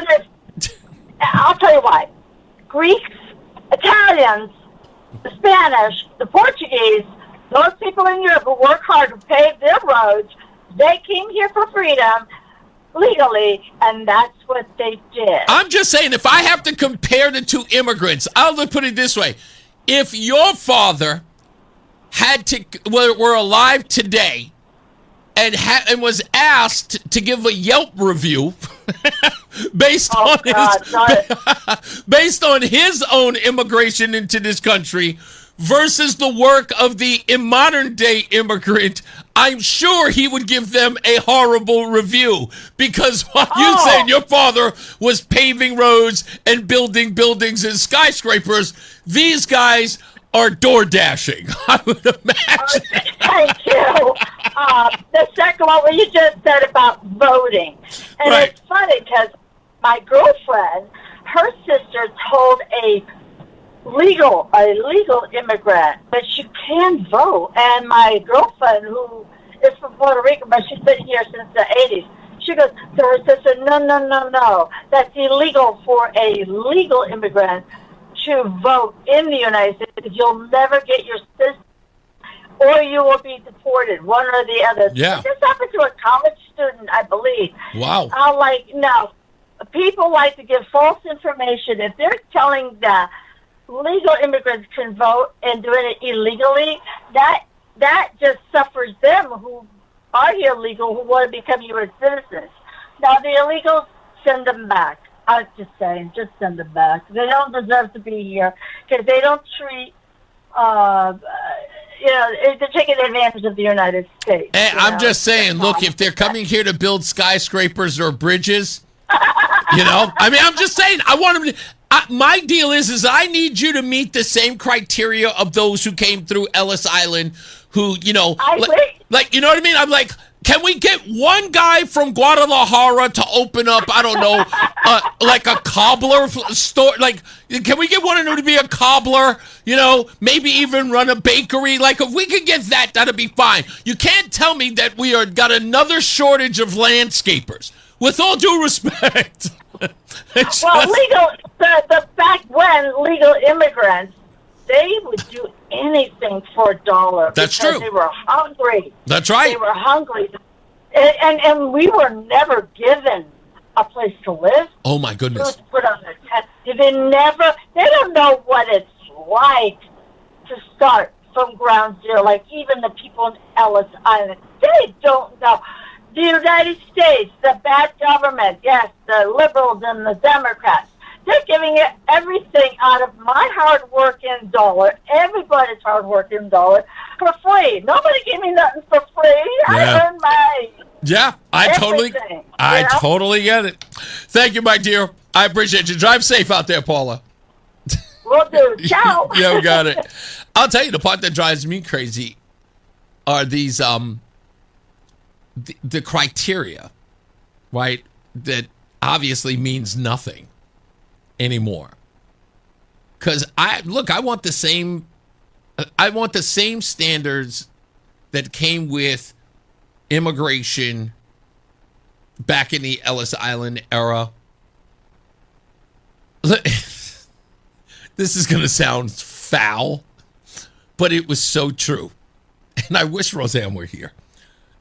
Because I'm going to tell you,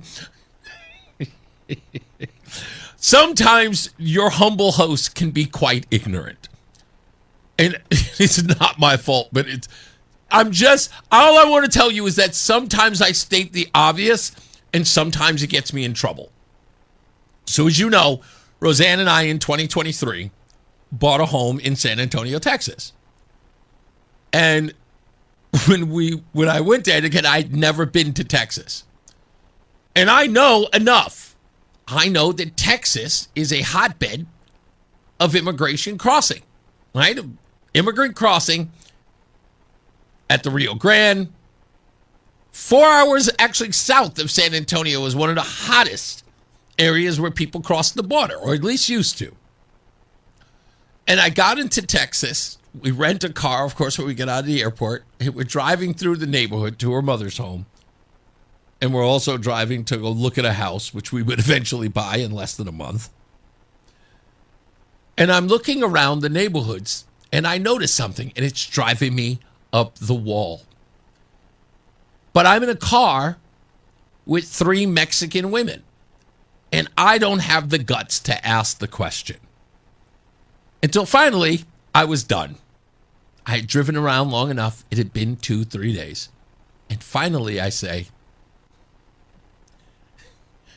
there are a lot of Mexicans in Texas, aren't there? And my mother-in-law goes, yes, absolutely, of course. This used to be Mexico. Like, yeah, I was like, but like they're still here, right? Like when they cross, many of them stay, right? And she says, yes, of course, absolutely. And she kind of talks like that with the up and down in her voice. So I say, I don't see any really good lawn care out here. It's just a mess. Like, nobody had any manicured lawns. Like, it was if there's no landscaping companies in Texas. It was driving me crazy. I'm like, where is the landscaping here? So everybody looked at me like I had 3 heads and a little bit annoyed. But instead of saying the obvious, that's not all we do, they gave the obvious. It's too hot down here to maintain a lawn. They all go up north to do that. No, okay, that makes sense. But it was an obvious question. Like, how could you not think that? In our neighborhood, we can't keep, there's one guy who keeps his grass manicured. Absolute fake grass. And even that's brown. Because it's too damn hot. It's 114 degrees in August right now. That's what I'm talking about. But yeah, not one. Couldn't find one manicured lawn. Texas, not one. Drove me nuts. Let's get another check of weather and traffic. Mark Christopher's in the PPS Lawyers Traffic Center. I'll be back with music news. Hey, Mark. What? Guadalajara. That's my favorite word. Hey, guys, if you're heading into Hartford right now, if you're on the eastbound side of I-84, look for slow traffic now from about a mile before 46 Sisson Avenue into the tunnel. Westbound 84 tied up 56 Governor Street out to 46 Sisson Avenue. 91 southbound delays approaching 33 down to 32 A and B.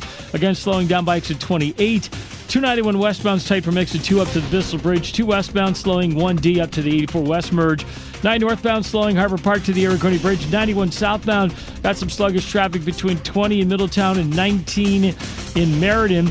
Eastbound 84 slowing in Waterbury at the Mixmaster. Westbound 84 is sluggish, approaching 26 in Cheshire up to the Mixmaster. Both sides of the Parkway slowing in Wallingford. Northbound's tight from exit 58B to 61. Southbound, you'll see slow traffic between 61 and 58B with the road work going on there. Traffic and weather together on the 8th WTIC News Talk 1080. WTIC weather. Thunderstorms are still moving through the region, and that means that there could be some damaging wind gusts out there. So just watch for that as these storms are working their way through. Tonight, we'll have some of those showers early on, and then things will die down with the thunderstorm activity beyond midnight. The low, 68. Tomorrow is a cloudy and sticky day. Some thunderstorms still possible during the afternoon as we hit a high of 82. And then Saturday, the weekend starts off beautiful with a high of 83 and sun and clouds. This is meteorologist Melissa Constanzer in the WTIC Weather Center. There's a lot happening in Washington and in your local neighborhood. Follow WTIC News Talk 1080 on the Odyssey app to keep up with the latest. And now, a WTIC News Update. 4:30, 80 degrees in Hartford. I'm John Silva, WTIC 1080 News. Jurors in the Lindsay Clancy murder trial in Plymouth, Massachusetts have been deliberating whether the former labor and delivery nurse is criminally responsible for killing her 3 children 3 years ago. They deliberated a few hours before the judge sent them home. While both sides agree Clancy killed her children, her attorneys say she suffered from postpartum psychosis and that, quote, lousy medical care exacerbated her condition. The meeting coming up tonight of the Milford Board of Aldermen on speed, red light, and flock license plate cameras. Mayor Rich Smith has proposed pausing installations in order to conduct a full review. This man tells WFSB they should be removed altogether. We're living in a surveillance state. It's ridiculous, and it's not the land of the free. I don't think that suspending a review is even doing enough. But the Milford Police Union says removing the cams would violate the police contract. The union has filed a grievance with the Board of Labor Relations. The meeting gets underway at the Parsons Government Center at 7:30. State Department of Public Health is reporting the first human case of West Nile virus this season. Man in his 30s fell ill earlier this month. He was hospitalized and has since recovered. Again, the first case of the year. 6 human cases of West Nile were reported in Connecticut last year. Hundreds are dead, at least 1,300 missing in that catastrophic flash flood in Nepal. Over 1,000 people have been left missing on the Nepal-China border after a series of floods caused by a glacier collapse swept through the area. Rescue teams in Nepal are scrambling after a catastrophic and deadly torrent of floods and mud swept through several communities, leaving hundreds of people dead. More than 1,300 remain missing, including foreigners and pilgrims. Hundreds of residents across the Himalayan region were displaced. Videos of the tragedy showed the flood swallowing up people as they tried to escape. Drone footage from Nepal on Thursday showed the scale of the destruction. I'm Karen Shamas. The U.S. military faces a, quote, beyond critical shortage of advanced missile interceptors in Europe, driven largely by the war in Iran. That, according to a U.S. defense official in Europe and a NATO official today. Markets finished in positive territory on Wall Street. Dow up 105 points. NASDAQ gained 411, and the S&P was up 55. I'm John Silva, WTIC 1080 News. Coverage varies by plan. View contracts and exclusions at EnduranceWarranty.com. Auto repair bills are through the roof. $3,000 to replace the transmission. $4,000 for a blown engine. And if your manufacturer's warranty is expired, you'll have to cover it all out of pocket. You need an Endurance Auto Protection Plan. No matter what the mileage, if your car is under 20 years old, Endurance can get you covered on the engine, electrical system, transmission, AC, drivetrain, and more. Endurance has plans for any budget. Repairs can be done at the certified mechanic of your choice, and they're paid directly with no middleman. Plans cover 24/7 roadside assistance, towing, battery jumps, fuel deliveries, tire changes, lockout services, and a 30-day money-back guarantee. Act now and get our elite benefits, including complete tire care and key fob replacement. A $2,000 value at no extra cost. With Endurance, you could never pay for covered auto repairs again, so call now for your free quote. Call 800-253-6203. 800-253-6203. 800-253-6203.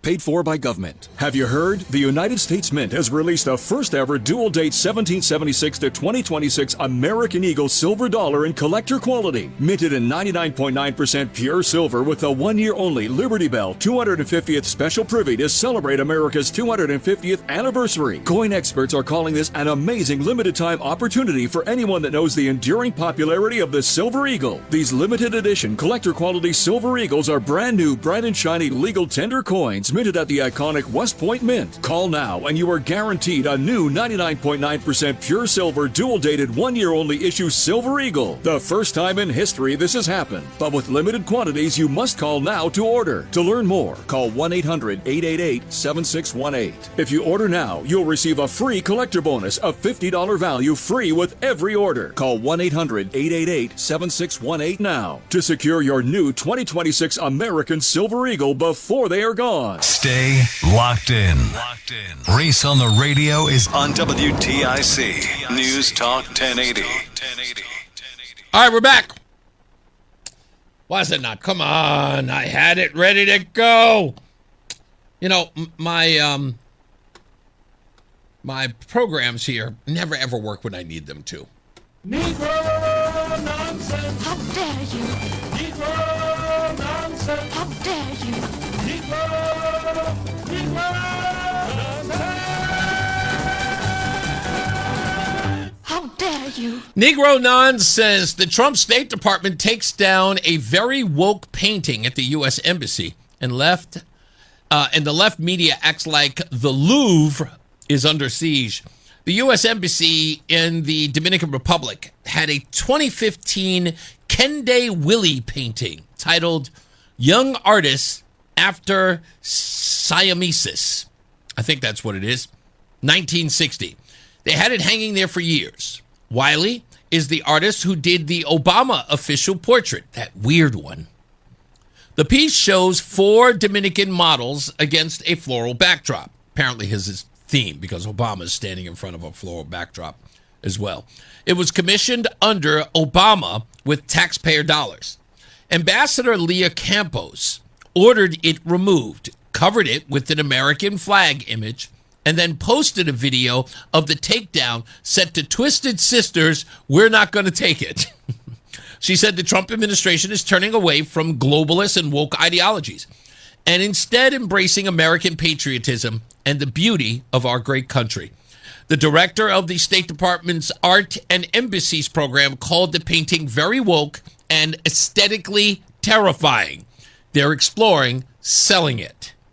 The Griot, CNN, and others framed it as Trump's latest war on black artists and woke ideology. They noted Wiley's past comments on a different painting, a play on the kill Whitey thing, and sexual assault allegations he denies.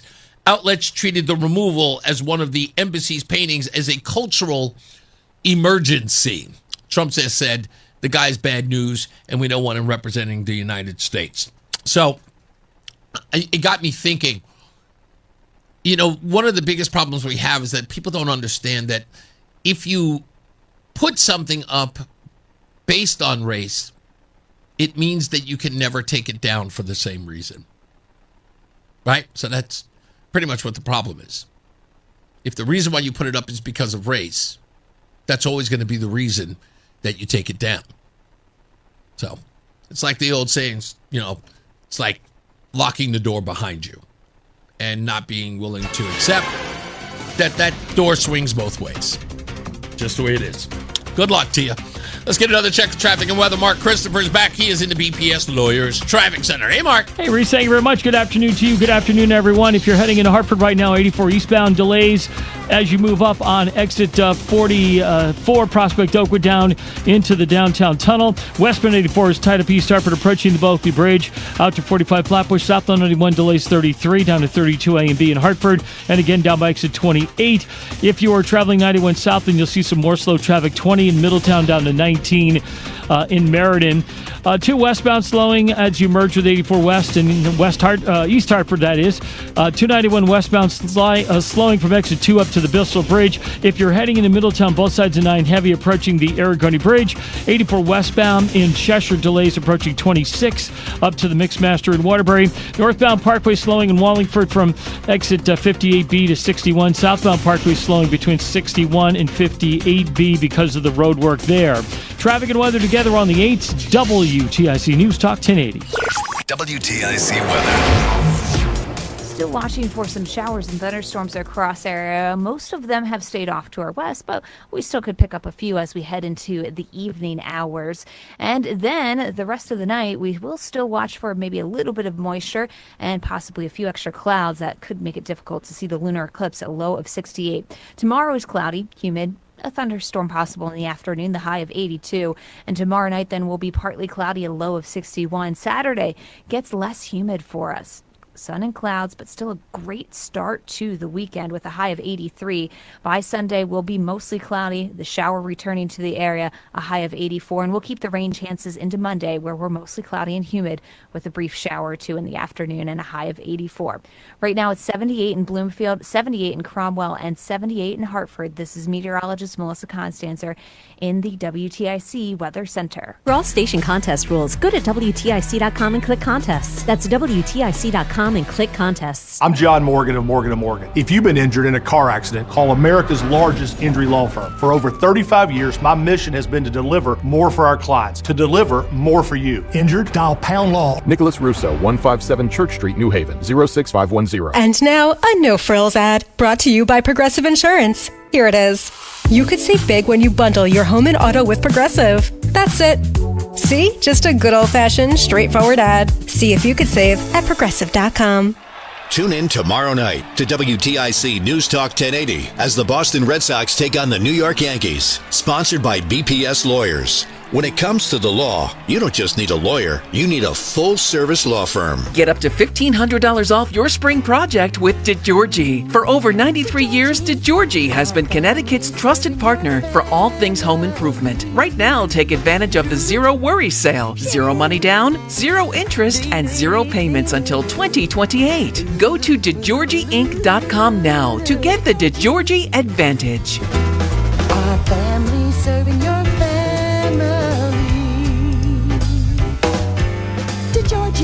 Back to school season is here, and Dollar General has everything you need to start the school year strong. Don't forget to grab a pair of bright yellow sunglasses from the Yellow Glasses Project for just $2. Every purchase makes a difference, with 100% of proceeds helping support teachers, classrooms, and nonprofit organizations working to improve reading and literacy skills across the country. Stop by Dollar General today and shine bright with the Yellow Glasses Project, available now at Dollar General. The Yellow Glasses Project is a program of the Dollar General Literacy Foundation. My name is Whitney Allen, and I'm a widow. My husband, Ryan, died. We never thought we'd ever have to use life insurance, but the unexpected happened. With Ethos, signing up was fast and 100% online. You can get a quote in seconds, apply in minutes, and get same-day coverage. No medical exams, and you can get up to $3 million worth of coverage. I'm grateful we were prepared. Get your free quote at ethos.com/radio. That's ethos.com/radio. Paid spokesperson. Time spent on application may vary. Online health questions required. It's Reese on the radio on News Talk 1080 WTIC.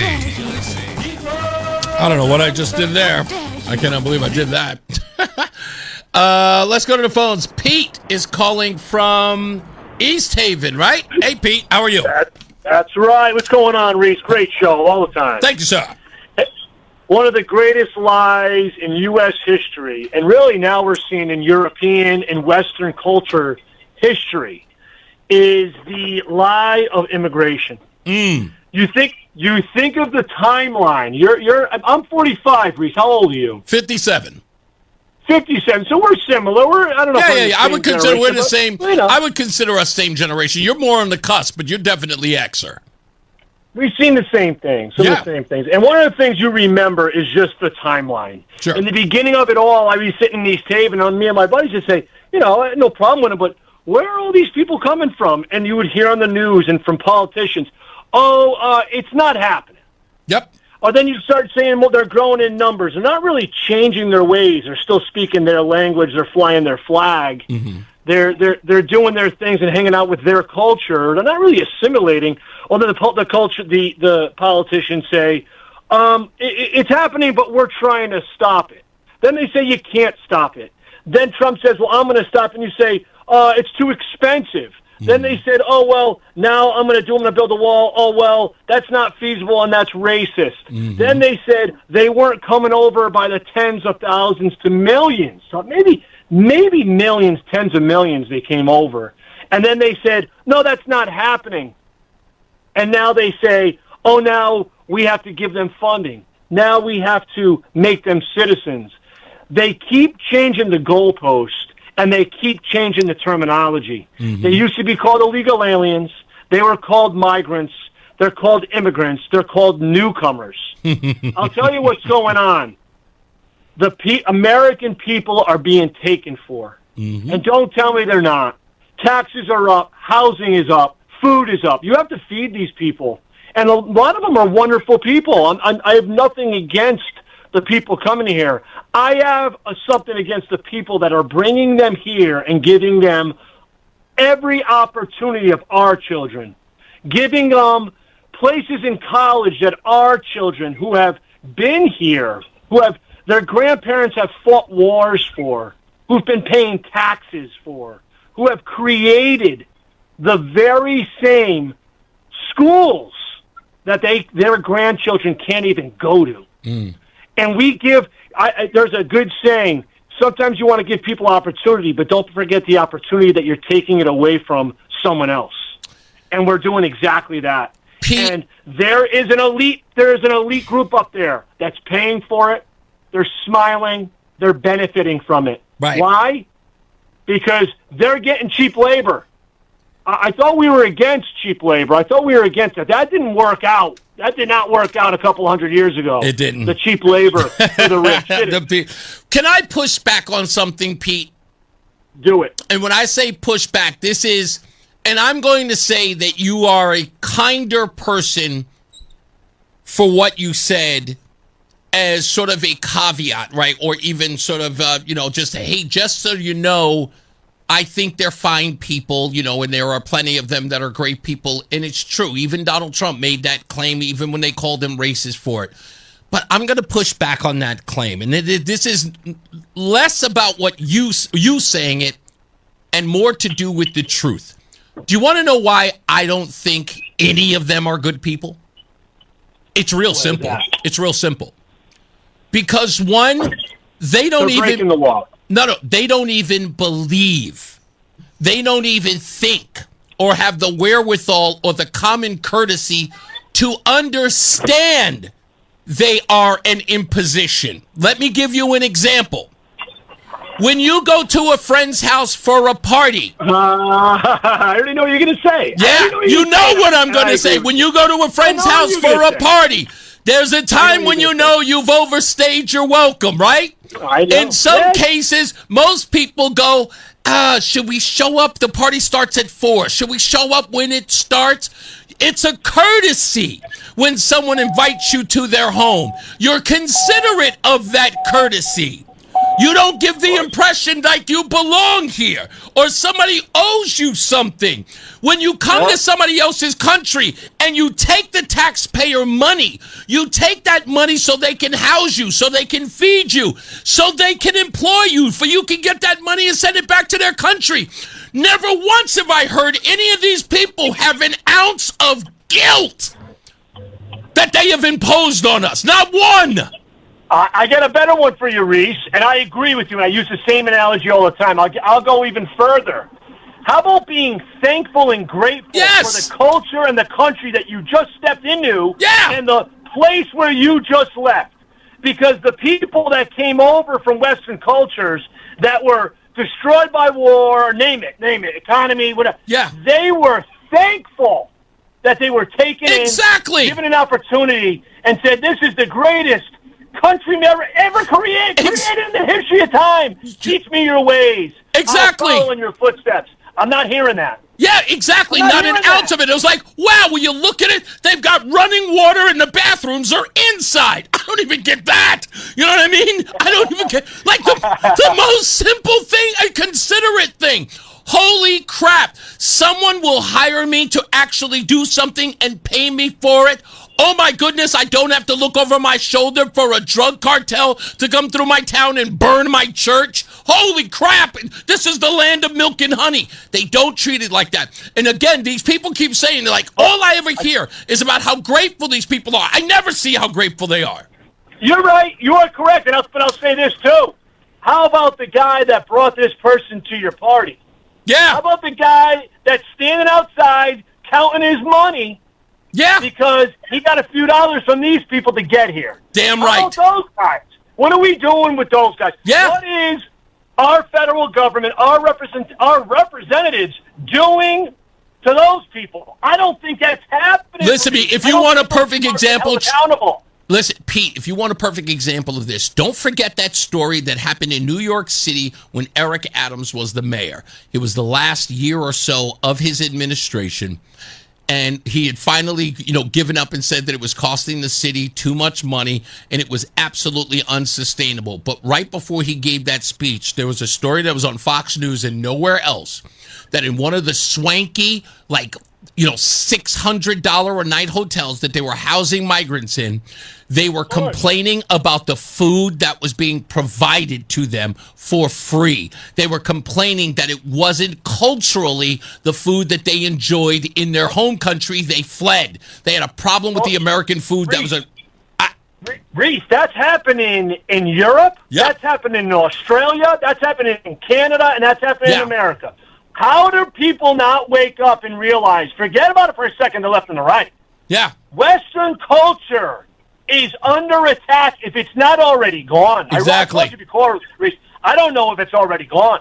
And people, you don't vote your way out of communism. No, because you can't. That's not the way it goes. Exactly. Once you get to that, you're gone. Forget about your vote. What's my favorite line? It's usually I think it's David Sedaris who says it when he talks about 8 to 10 black. We go talk about 8 to 10 black men when the guy tells him his story about how Santa's slaves became his friends. He goes, usually before you go from slave to friendship, there's usually bloodshed. Before that, that's how it goes. This isn't ending well. People better start waking up. Yeah. What else do you have to say, though, Reese? What? Yeah. I mean, you're as old as me. Come on. All the silly I things think we've gone that, through. again, like I said, there are people I have this argument with, Pete, all the time. When I talk to people, I use the most basic terms to them, right? There was what's so wrong with these people here? I was like, well, a lot of these folks skipped the line. And goes, and I'm going, man, you lost your mind if somebody skips ahead of you on the highway. If somebody cuts you off on the highway, you lose your ish. Now you're going to sit up here and tell me that you're okay with people skipping the line for immigration into this country? You think it's okay for them to get money that they have no skin in the game, they paid no taxes for, and they just were given? You're okay with people skipping the line to get that? They will feel sorry for anybody that they make them feel sorry for. Yeah. There's people controlling their feelings like a puppeteer. Well, let me say this to you. I'll say this thing to you as well. From East Haven, did the people who are coming into these cities and now into these suburbs, are they making the area better? Are we more? Such a great point. Taxes down? Are we safer? Are they cleaner? Are the yards kept up a little bit better? The houses kept up better? Are there more markets and stores? Is there things going on that are better than they were 30 years ago? And you and I know the answer to that question. The answer to that. I had a paper route when I was like 6 years old, literally 6 years old. I had an older brother. He did it with me. He was about 9 or 10. We walked down the streets at 6 o'clock in the morning. I never thought about anything happening to me. And I'll tell you what was strange, Reese. Reese, I'll tell you what was strange. Every front door was open. Yep. Because everybody wanted that paper on their kitchen table. Now, fast forward to 2026. Would you let a 6-year-old walk down the street with his older brother at 6 o'clock in the morning when it's still dark? Parents money? Parents won't even let their 6-year-old play in the yard without a freaking collar on the kid with like a GPS on the kid. That's how bad it is. Yeah. The experiment's over. Yeah. The experiment is over. We've all seen enough. And I'm just one guy. I'm just some guy. People all over are saying the same things in every suburb. The problem is it hasn't reached the towns that got the wealth. That's it. It hasn't gotten towns that got the sign in front of their house that say, we welcome everybody, and nobody's whatever. Water's blue, everybody's legal, you can do whatever you want. But if you knock at the door and you ask for whatever, a thing of butter, you betcha you know what. They're not going to give you anything. Indeed. They're not going to even answer that door. 100% true. Thanks, Pete. Great combo. God bless you. You got it. You too. Hey, the poet laureate is back. How are you, sir? Hey. I have a poem. Yes, sir. It's called Poets. Do we really need them? You owe us this one. That's right. Yeah. Yes, sir. We might. Allow me, if I can, to shed some light. My thesis in this dissertation is that a proper poet, at best, is at least what I call journalist adjacent. Is not the poet rocking the journalist's raison d'etre, which is to say the who, what, when, where, and sometimes how of a given situation or event or series of events or whatever? To wit, who? Casey at the bat. What? A cat in a hat. When? 'Twas the night before Christmas, as well as being the best and the worst of times. Where? Into the valley of death. Why? Actually, all the world wondered, though that the soldier knew someone had blundered. Oh, you love it. See that, though? The poet puts you there, transports you, as it were, paying attention, the only fair. But wait, there's more. Free, life-saving advice, such as, if called by a panther, don't answer. To banal Seinfeldian musings about the mundane. Ketchup, it comes in a bottle. First it comes out a little, then it comes out a lottle. To positing important legal questions. Whose woods are these? So knock me your loaves, if you please. My own poetry prowess popped when I heard Wayne Allen Root say, or more accurately, scream, that baseball icon turned civil rights activist Hank Aaron was now playing on God's team 3 weeks after getting injected with the COVID #9 vaccine, which he did on national TV, the better to convince the vaccine-resistant black community that this ain't no Tuskegee. I felt compelled, verily mandated, to take a stand and state it. They're killing us, Jim, and there's no debating it. As in, there's no debate even allowed. Ergo, it's ipso de facto, undebatable. Here is something you can't understand. How Fauci could just kill a man, want to rage with rage against the machine. Can you prove you've been injected with the vaccine? Can you jab like Jagger? It's only rock and roll up your sleeve. I don't like it. And Howard Sperm. Doesn't it take a poet to give him a language burn? So to wrap it up, living without poets is presumably something we could do, but who would even want to? Thank you. You are fantastic. Poet laureate. Brendan Middleton. You're always on point, sir. Thank you. Thank you. Bye-bye. All of that was great. I love the way he blended into every poem I could think of. Every one I remembered. You never realize how much poetry is in your life until something like that is read to you. I think it's everywhere. Great job. Great job. Now Massa needs to deport the Mayor Wu. Damn. Hey, Q, that's hardcore. Yeah, Deborah, that's such a point. I watched that video on X as well. Martha's Vineyard residents deported their illegals just before sundown. They weren't there 24 hours. And they were off the island. It was incredible. Yes, Matt, that was awesome. Great job. Let's take a break. Let's get to weather and traffic on the 8's music news coming up.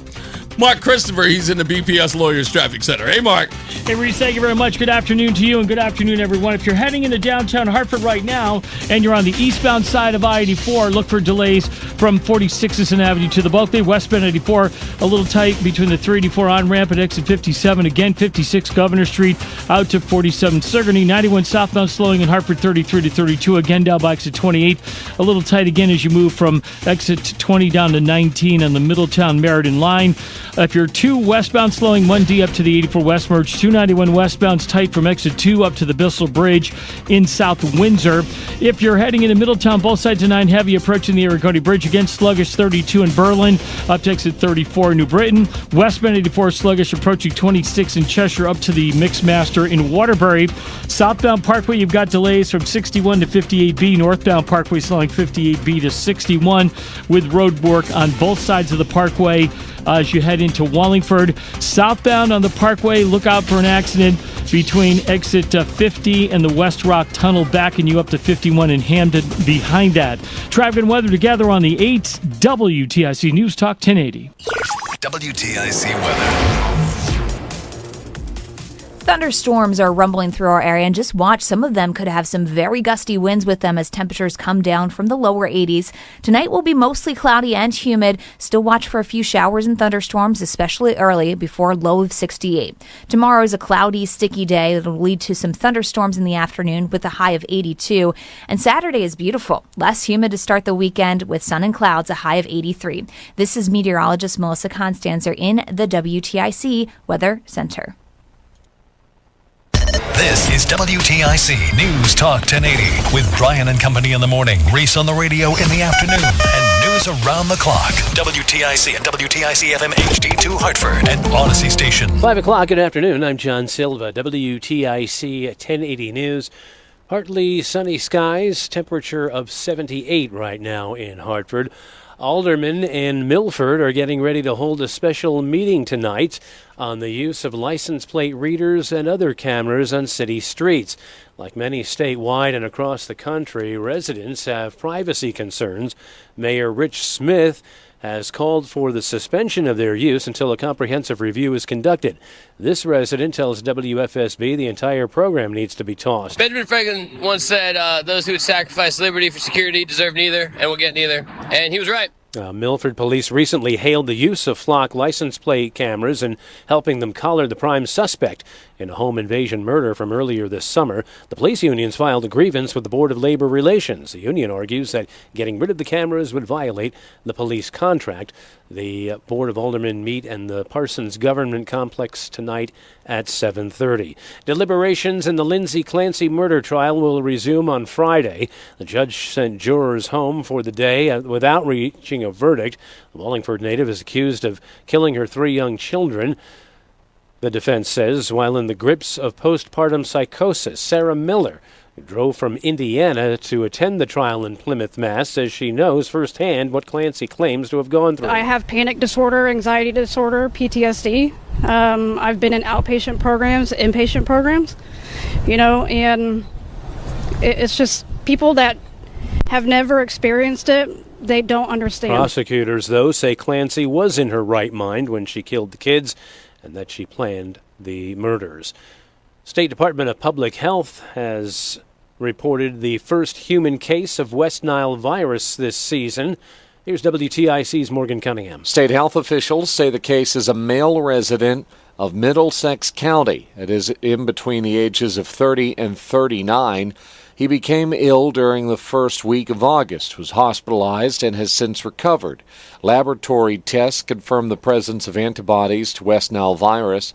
During 2025, a total of 6 human West Nile virus infections were reported across the state. To reduce potential exposure, it's recommended residents avoid the outdoors at dusk and dawn and wear long clothing. Morgan Cunningham, WTIC 1080 At News. least 350 people have died in Nepal and Tibet after major flooding and mudslides drowned entire communities. According to the State Department, some 90 Americans may have been impacted by the flooding, and 3 have already been rescued. Correspondent Karen Travers. An ABC News analysis of the video and satellite images shows that the deadly wall of water traveled an incredible 62 miles downriver. Now, a desperate search and rescue mission for the more than 1,000 missing, including hundreds of foreign tourists. President Trump says the U.S. will send aid. A judge heard arguments on the future of the Kennedy Center today. Judge asking administration attorneys why the center needs President Trump's name on it. A board appointed by the president voted to include his name with that of President John F. Kennedy. Outside court, Commerce Secretary Howard Lutnick said the effort is more about refurbishing the building. This is a board decision. What I can't figure out is why we're in this courtroom. The issues for the court have already been resolved. This is just an acknowledgement of renovated and restored, right? We should have been able to work this out. And still ticked off that Canada broke off trade talks and imposed tariffs of its own against the U.S. in retaliation to tariffs against it. President Trump has decided he'll rename one of the Great Lakes. We're going to be changing the name of Lake Ontario, effective immediately, to Lake America. That's going to take place right now as I sign the order. The administration has imposed 50% tariffs on a wide range of Canadian goods that are imported into the U.S. Dow finished up 105 points today. The NASDAQ gained 411 to finish at 26,541, and the S&P was up 55 points. I'm John Silva, WTIC 1080 News. Brian Shackman here for Allaire Elder Law. You know, over the years, I've interviewed a lot of professionals, but every once in a while, someone just stands out. And I have to tell you, it's attorney Haley Allaire. My wife does not like any of this stuff, and we needed to sit down to prepare our future to make sure everything was taken care of. We met with attorney Haley Allaire and her team, and it was unbelievable. Not only did she empower us to learn about what we were doing, but all of our nerves and fears, she just took it right down because she put it all right in front of us and patiently explained everything. And in 2 meetings, we had everything all set. And now we feel comfortable and confident, not only that we have our act together, but also our children hopefully will be taken care of too. If you want that peace of mind, you have to reach out to attorney Haley Allaire and get that process started. They are unbelievable. AllaireElderLaw.com. It's ALLAIRE, AllaireElderLaw.com, or call 860-259-1500. Again, it's 860-259-1500. Attorney Haley Allaire and her team, for me, they were the best. And when you do call them, tell her Brian from WTIC sent you. It's Reese on the radio on News Talk 1080 WTIC. Oh, well, hit that part. Anyway, we're back. Let's do my thing. News. German pop singer known as Kim Petras turns 34. Apparently had a hit named Unholy. When they're German, I'm not that I've ever listened to German pop songs. I know this guy. I actually saw Kim perform in Pennsylvania early 2000s. Mario, R&B singer, from the song Let Me Love You, turns 40. Hard to believe that. Gosh, he was just a teenager when I first saw him. He turns 40 now. Tony Kanal, bassist and songwriter for the group No Doubt. Yesterday, the drummer of No Doubt celebrated a birthday. He was 57 today. Kanal is 56. Glenn Matlock, the original bassist for the Sex Pistols, turned 70. And I'm sure a lot of Rush fans are going to be very happy to hear that Alex Lifeson, the guitarist and the co-founder of Rush, turned 73. In 1965, the Beatles met Elvis at his Bel Air home in Los Angeles, the only time the 2 biggest names in rock sat down together. I wonder when you meet people like that, when you say hello to each other, do you bother to introduce yourself like, you know, does Ringo walk up to Elvis and say, "Hey, hi, I'm Ringo"? Like, is that even necessary? I was thinking about that earlier today. I have no idea why. Also, in 1967, 2 years exactly after the Beatles manager Brian Epstein died of an accidental overdose at his London home at the age of 32. This is like the 3rd day of Stevie Ray Vaughan news. In 1990, today was the day that blues guitarist Stevie Ray Vaughan was killed at age 35 in a helicopter crash after playing Alpine Valley Music Theater with Eric Clapton, which, of course, the anniversary of was yesterday. And in 1991, on this day, Pearl Jam released their debut album, 10, featuring a live, even flow, and my favorite song from that album, Jeremy. That is your music news. Now, let's get another check of weather and traffic, which is coming up, I'm assuming, soon. There you go. Mark Christopher is back. He's in the BPS Lawyers Traffic Center. Hey, Mark. Reese, thank you very much. And if you're making your way in the westbound side of 84 coming into downtown, looking at some slow traffic as you approach exit 57 in East Hartford again from 56 Governor Street out to 46 Sisson Avenue. Eastbound 84 slows 48 Capitol Avenue to the Bothie. 91 southbound's a little tight, 33 down to 32. Some slow traffic again, 91 southbound as you push down by exit 20 between 20 and 19. It's tight there as you move Middletown into Meriden. 2 westbound's a little tight, 1D up to the 84 West Merge in East Hartford over to South Windsor. 291 westbound slows from exit 2 up to the Bissell Bridge. Both sides of 9 heavy approaching the Irrigoni Bridge in Middletown. Westbound 84 in Cheshire sluggish from 26 up to the Mixmaster in Waterbury. Southbound Parkway in Hamden, look out for an accident just south of exit 50 and delays kicking back approaching exit 51 in Hamden. Behind that, South 95 New Haven slowing 46 down to 43 in West Haven. Traffic and weather together on the 8's WTIC News Talk 1080. WTIC weather. As we head through today, we are still watching some showers and thunderstorms that'll be trying to slide into our area. There's a lot of rain south to Long Island and across New York City, and there's still some more off towards the northwest into Massachusetts. As we go through tonight, expect those clouds to stick around even after showers and thunderstorms taper to an end. The low 68, and then tomorrow will be cloudy, humid, thunderstorm possible in the afternoon with a high of 82. Going into Saturday, the start of our weekend should be beautiful. Less humid, sun and clouds, a nice start to the weekend. Like I said, a high of 83, but we're going to bring clouds back on Sunday with a shower in the area as we hit a high of 84. By Monday, it's mostly cloudy and still humid with a high of 84, but there will also be still some of those showers sticking around for the afternoon. Right now, it's 78 in Newington, 76 in Vernon, and 78 in Hartford. This is meteorologist Melissa Constancer in the WTIC Weather Center. Summer's here, and so are new beverages at McDonald's, like the Sprite Berry Blast Crafted Soda, topped with foam, or the Refresher with add-ons like Popping Boba. Security is huge for us.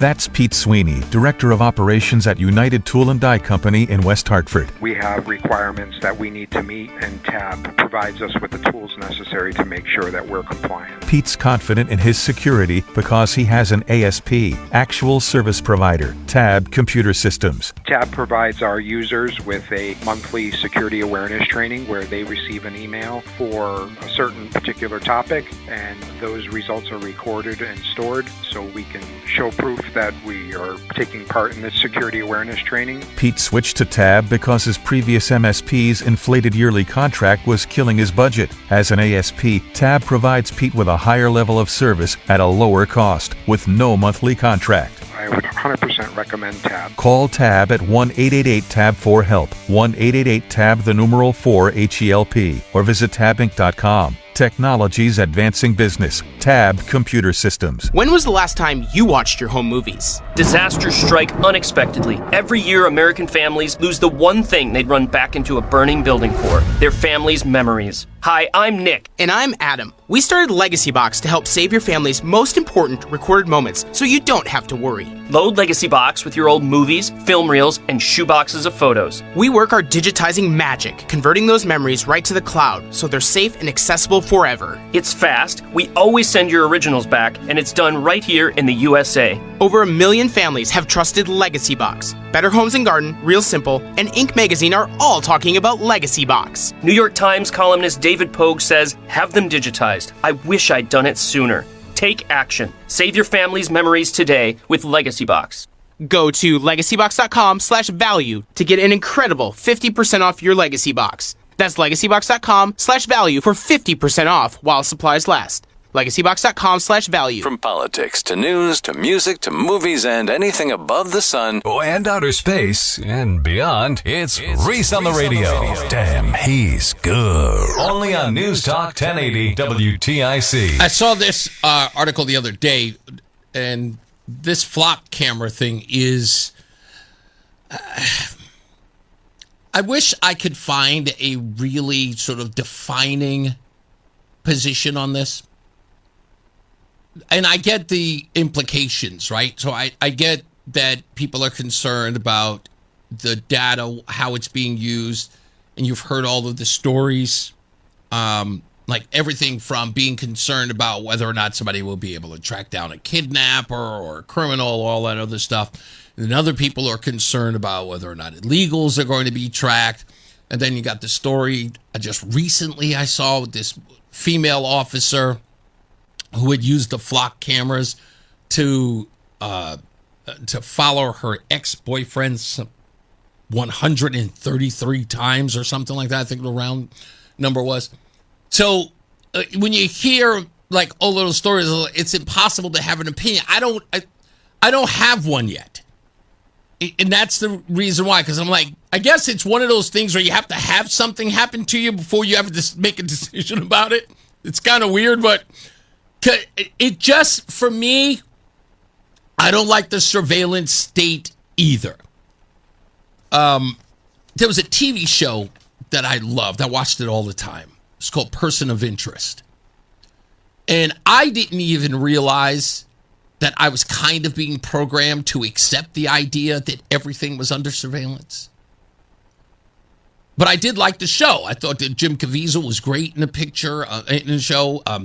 Even like, what was her name? Taraji P. Henson, who played the female cop on the series. I just thought it was a compelling TV show. Not realizing that this was conditioning me to be okay with this supercomputer. Not even looking at it critically, just kind of, I felt like the TV show was mind-numbingly entertaining. Like I didn't have to think about anything but the program. I wasn't sort of looking at the program and then finding something in my own life that was, oh, this is what we're dealing with, or trying finding parallels. It's the words I'm looking for. So it's difficult. And this story I find interesting because in fact, I don't think that anyone's really talked about this. And this has to do with Meriden Mayor Kevin Scarpetti. And he said on WTNH's This Week with Dennis House in mid-August that the flock cameras were not coming to Meriden. And I guess this was said, mid-August. But in February, Meriden's town council, and that was, I guess, the way the story is written is before then, had voted 8-2 to authorize traffic safety cameras, speed and red light units that photograph plates, mail warnings, then tickets. And there were only 2 no votes, and those were from Joseph Scaramuzzo and Michael Carabetta. After the vote, the city was cleared to negotiate with vendors. A police sergeant is supposed to run the program, paid first from the ticket revenue. Let me see. The fine structure is 30 days of warnings, then $50 if you go 10 miles per hour over, and $75 after that. Target corridors already named include Broad Street and Memorial Boulevard toward the Berlin Turnpike. Excuse me. 2 school zones, heavy traffic pedestrian wrecks. The state DOT still has to approve the final plan. But this story is suggesting, and I got this from Mike Ortiz, who's talking about it, says that, many people in Meriden felt betrayed. And again, maybe I'm not getting it. So when I say I don't get it, I'm not saying that I don't understand people who have an issue with the flock cameras. I'm not saying that I don't get those who want them. I get both. But I don't believe, and if I had an opinion on this, I do not believe that you should give up something for more security. So, and again, I always have to consider that this is going to be in human hands. Someone, not that I have to say, oh, you can't trust anybody. I'm not saying that. I'm just saying that we have to consider the fact that with that kind of power, someone is bound to take advantage of it. They just do. And let's go so far as to say this. Without suggesting that somebody's going to use this this technology in a nefarious way, let's just say, wouldn't it be better if we just didn't give anybody the opportunity to do that? Like, we don't hand them the tools to somewhere, because human nature is human nature. They could probably be even keeled for years. Absolutely fine. And then, I don't know, wife breaks the heart, does something shady, becomes suspicious, or she acts in a suspicious way. You're a cop, desperate to find out something. You can't catch her, but you know you can. I'm just saying. Just the human condition is the human condition. It just is. You know, some people are compelled to. You know, they just couldn't help themselves. It was like, I couldn't get anything, and I didn't think it would be any harm. It was just one time. That kind of stuff. Just one time. That's usually the case. That woman who I read about, I don't even know what town that was in, but it was 133 times. And I know some women are going, just break up with the guy. Like, what? Just rid yourself of that relationship. And that's how you know that the person is I'm going to use the term bad egg. But this young lady, obviously a bad egg. She had an opportunity. She took it 133 times. It's a lot of times. I mean, if you do it once, you do it twice, and you get some information, or if you don't get any information, you're probably compelled to say, I'm going to keep doing it until I do. Or if you get a hit when you try it the first couple of times, and you get the power, or you feel the power starts rushing through your veins, oh, I can clock every bit of his movement. And she just goes ape. That could happen. How about the Hunger Games, Marathon Man, and that Gene Hackman movie? Definitively, yeah, exactly. You're talking about Enemy of the State with Will Smith. That's Tony Scott movie. One of my least favorite films, but you're 100% right. Also, another movie I saw, never once did I think about Big Brother's watching. I was completely caught up in the storyline, but you're 100% right. Right on point. So, again, like I said, my opinion on it is I don't really think I want to give that kind of power to anybody, just your average Joe. Because I think if you use it once, imagine you're in a training session and the person training you says, well, if you need to do this, you would do this, that. And the person sees that and the light goes off. It's like, oh, you can use it for that? And then he's sneaking around at 3 o'clock in the morning, looking over his shoulder, tapping those keys. I'm just saying.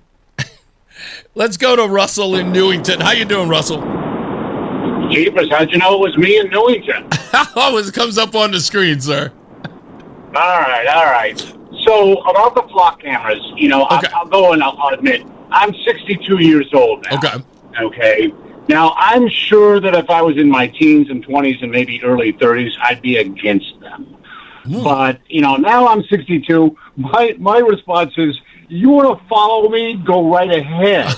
Because I'm not the same person I used to be. Right. So I'll be honest with you on that part. But the other thing is, I do drive a little bit for a living. I go to anywhere from 10 to 20 stops a day. Okay. And I'm probably getting filmed 1,000 times by people's Ring cameras and all this stuff. So, I mean, it's one versus the other. Now, as for that cop that was, logging on over 100 times, I think you need to do a mental evaluation on that person because obviously they've got some issues. No, and I'm being very serious. No, I get what you're... I know. I'm sorry. It is a little tongue-in-cheek because you're right. To do it 133 times for an ex-boyfriend is excessive, which I think only lends itself to saying there has to be an evaluation of that person's mental state. That's because I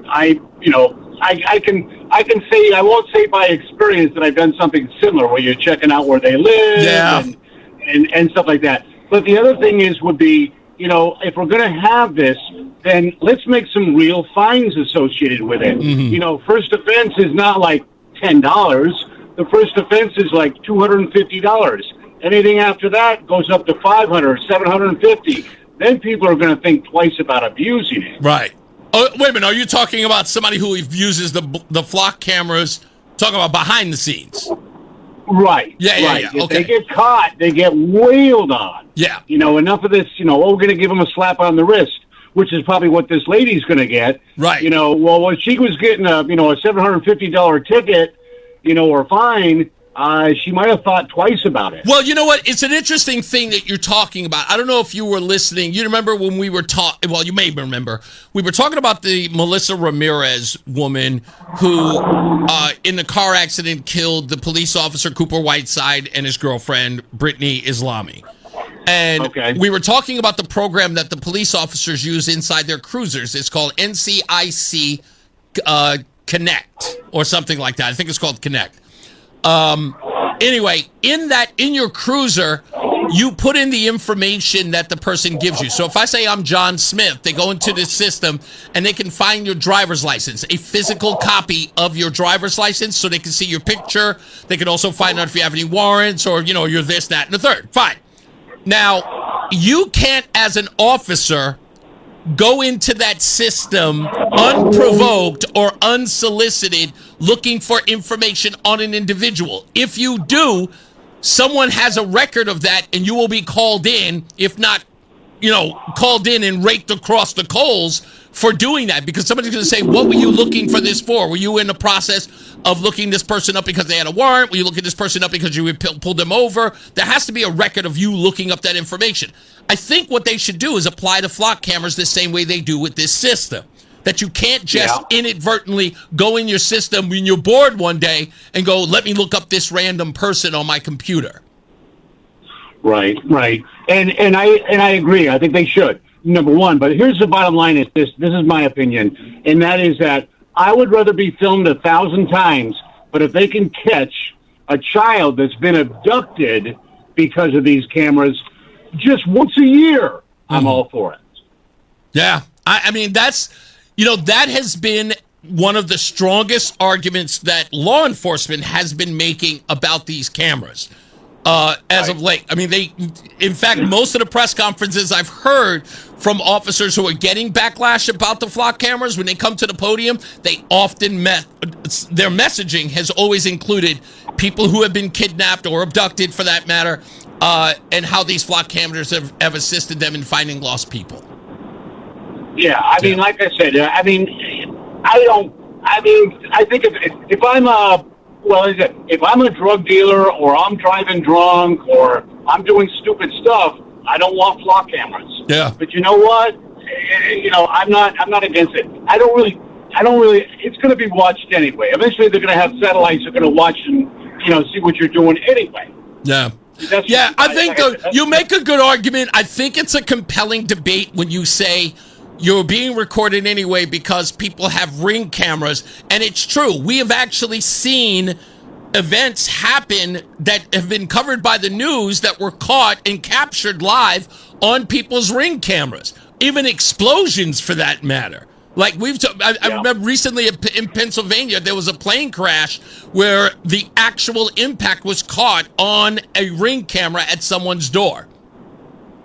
Yeah. So, I mean, it's true. It is kind of a surveillance state. But that's why I said I think that's why I'm not sure whether or not I have an opinion on it, or what opinion I have on it. Great call, man. Thank you, sir. All right, Reese. You got it. All right, we'll take a break. I promise we'll come back. Stay on the line. I want to hear, because I know this is obviously one of those things that people want to talk about. And I want to hear from you. And we'll talk about it in a bit. 860-522-WTIC, 860-522-9842, for or against the flock cameras. I mean, again, like I said, I don't know. That the Ring camera thing, is it everywhere? I almost feel like everybody has a Ring camera or some, Nest is another one. There's so many different brands that are out there now, but everyone kind of has one. And you could, surveil anybody just to surveil. I'm all the way here in Connecticut. In my home in Texas, I can, like right now, I can see whoever's walking. I get an alert. It's just walking down my block. And it's like it's almost like I'm watching my home on TV. It's weird. Anyway, let's get another check of traffic and weather. Mark Christopher. He's back. He is in the BPS Lawyers Traffic Center. Hey, Mark. All right, Reese, thank you very much. Well, if you're heading westbound side of 84 into Hartford, you got delays approaching 57 in East Hartford. Again, 56 Governor Street out to 45 Flatbush Avenue. Eastbound 84 locked up, approaching 46 Sisson Avenue into the tunnel. Southbound 91's a little tight at 28 on the Hartford Weathersfield line. Again, some sluggish traffic from 20 Country Club Road down to exit 19 Preston Avenue in Meriden. If you're traveling 291 westbound, delays from exit 2 up to the Bissell Bridge and the construction. 2 westbound slowing 1D up to the 84 West merge. South 9 a little tight at the Aragoni Bridge in Middletown. Westbound 84 sluggish 25 in Waterbury up to the Mixmaster. Heading southbound on the Parkway, you're tight in Hamden 51 into the West Rock Tunnel. And if you're traveling northbound on the Parkway, you got that construction in Wallingford slowing from exit 58B up to 61. Southbound's tight from 61 down to 58B in Wallingford. Traffic and weather together on the 8th WTIC News Talk 1080. WTIC weather. Showers and thunderstorms will be skirting through our area through the rest of today, and that does mean there could be some damaging wind threats with these. So be on the watch for them as they continue to move through this evening. Later on tonight, they'll die down as we hit a low of 68. There still will be some clouds around, so if you're trying to see that lunar eclipse, it might be hard. Tomorrow will be cloudy, humid, still a thunderstorm possible for the afternoon with a high of 82. Tomorrow night, we're partly cloudy, a low of 61. And then the weekend is the payoff for us. Saturday is less humid, sunshine and clouds, a high of 83, really just a beautiful day. Going into Sunday, will be mostly cloudy with a shower still in the area, a high of 84. By Monday, we'll stay mostly cloudy and humid. Watch for another shower or two moving through the air with a high of 84. And there will still be more rain chances in the forecast as we go through the middle of the upcoming work week. This is meteorologist Melissa Constanzer in the WTIC Weather Center. And now, a WTIC news update. It's 5:30, 78 degrees in Hartford. Good afternoon, I'm John Silva. WTIC 1080 News, another day of ice roundups in Danbury. Activists say the agents are arresting people at will. Homeland Security, in a statement this week, said those who are in the U.S. illegally will have to face the consequences of their actions. City officials in Milford are holding a special meeting tonight. At issue are speed, red light, and license plate reader cameras that have generated plenty of controversy across the state and country. Mayor Richard Smith is calling for a pause in the installations in order to address oversight. Tonight's meeting is scheduled for 7:30 at Milford's Parsons Government Center. Man facing charges of animal cruelty in Ledyard. Police say he killed a cat. Travis Hyde is charged. Groton police say he told them he killed the cat while talking to them about an unrelated topic. Someone confirmed that Hyde accidentally drowned the feline, and again, he's facing cruelty to animal charges. Jury has begun deliberating in the murder trial of Lindsay Clancy. They were sent home around 4 this afternoon without having reached a verdict. The Wallingford native accused of strangling her 3 children in a case that's drawn attention to postpartum mental health. Clancy has pled not guilty by reason of lack of criminal responsibility. Rescue teams and military choppers have been searching for hundreds of missing people along the Nepal-China border. That's where a deadly torrent of water and mud several stories high swept through communities on Wednesday. A video of the disaster showed people running before floodwater swallowed them up. At least 350 have been reported killed, more than 1,400 missing, including perhaps as many as 90 Americans. President Trump says he's renaming Lake Ontario to Lake America in the U.S. as he escalates the trade war with Canada. The president signing that executive order in the Oval Office today, updating the lake's name for the U.S. Geographic Naming Service.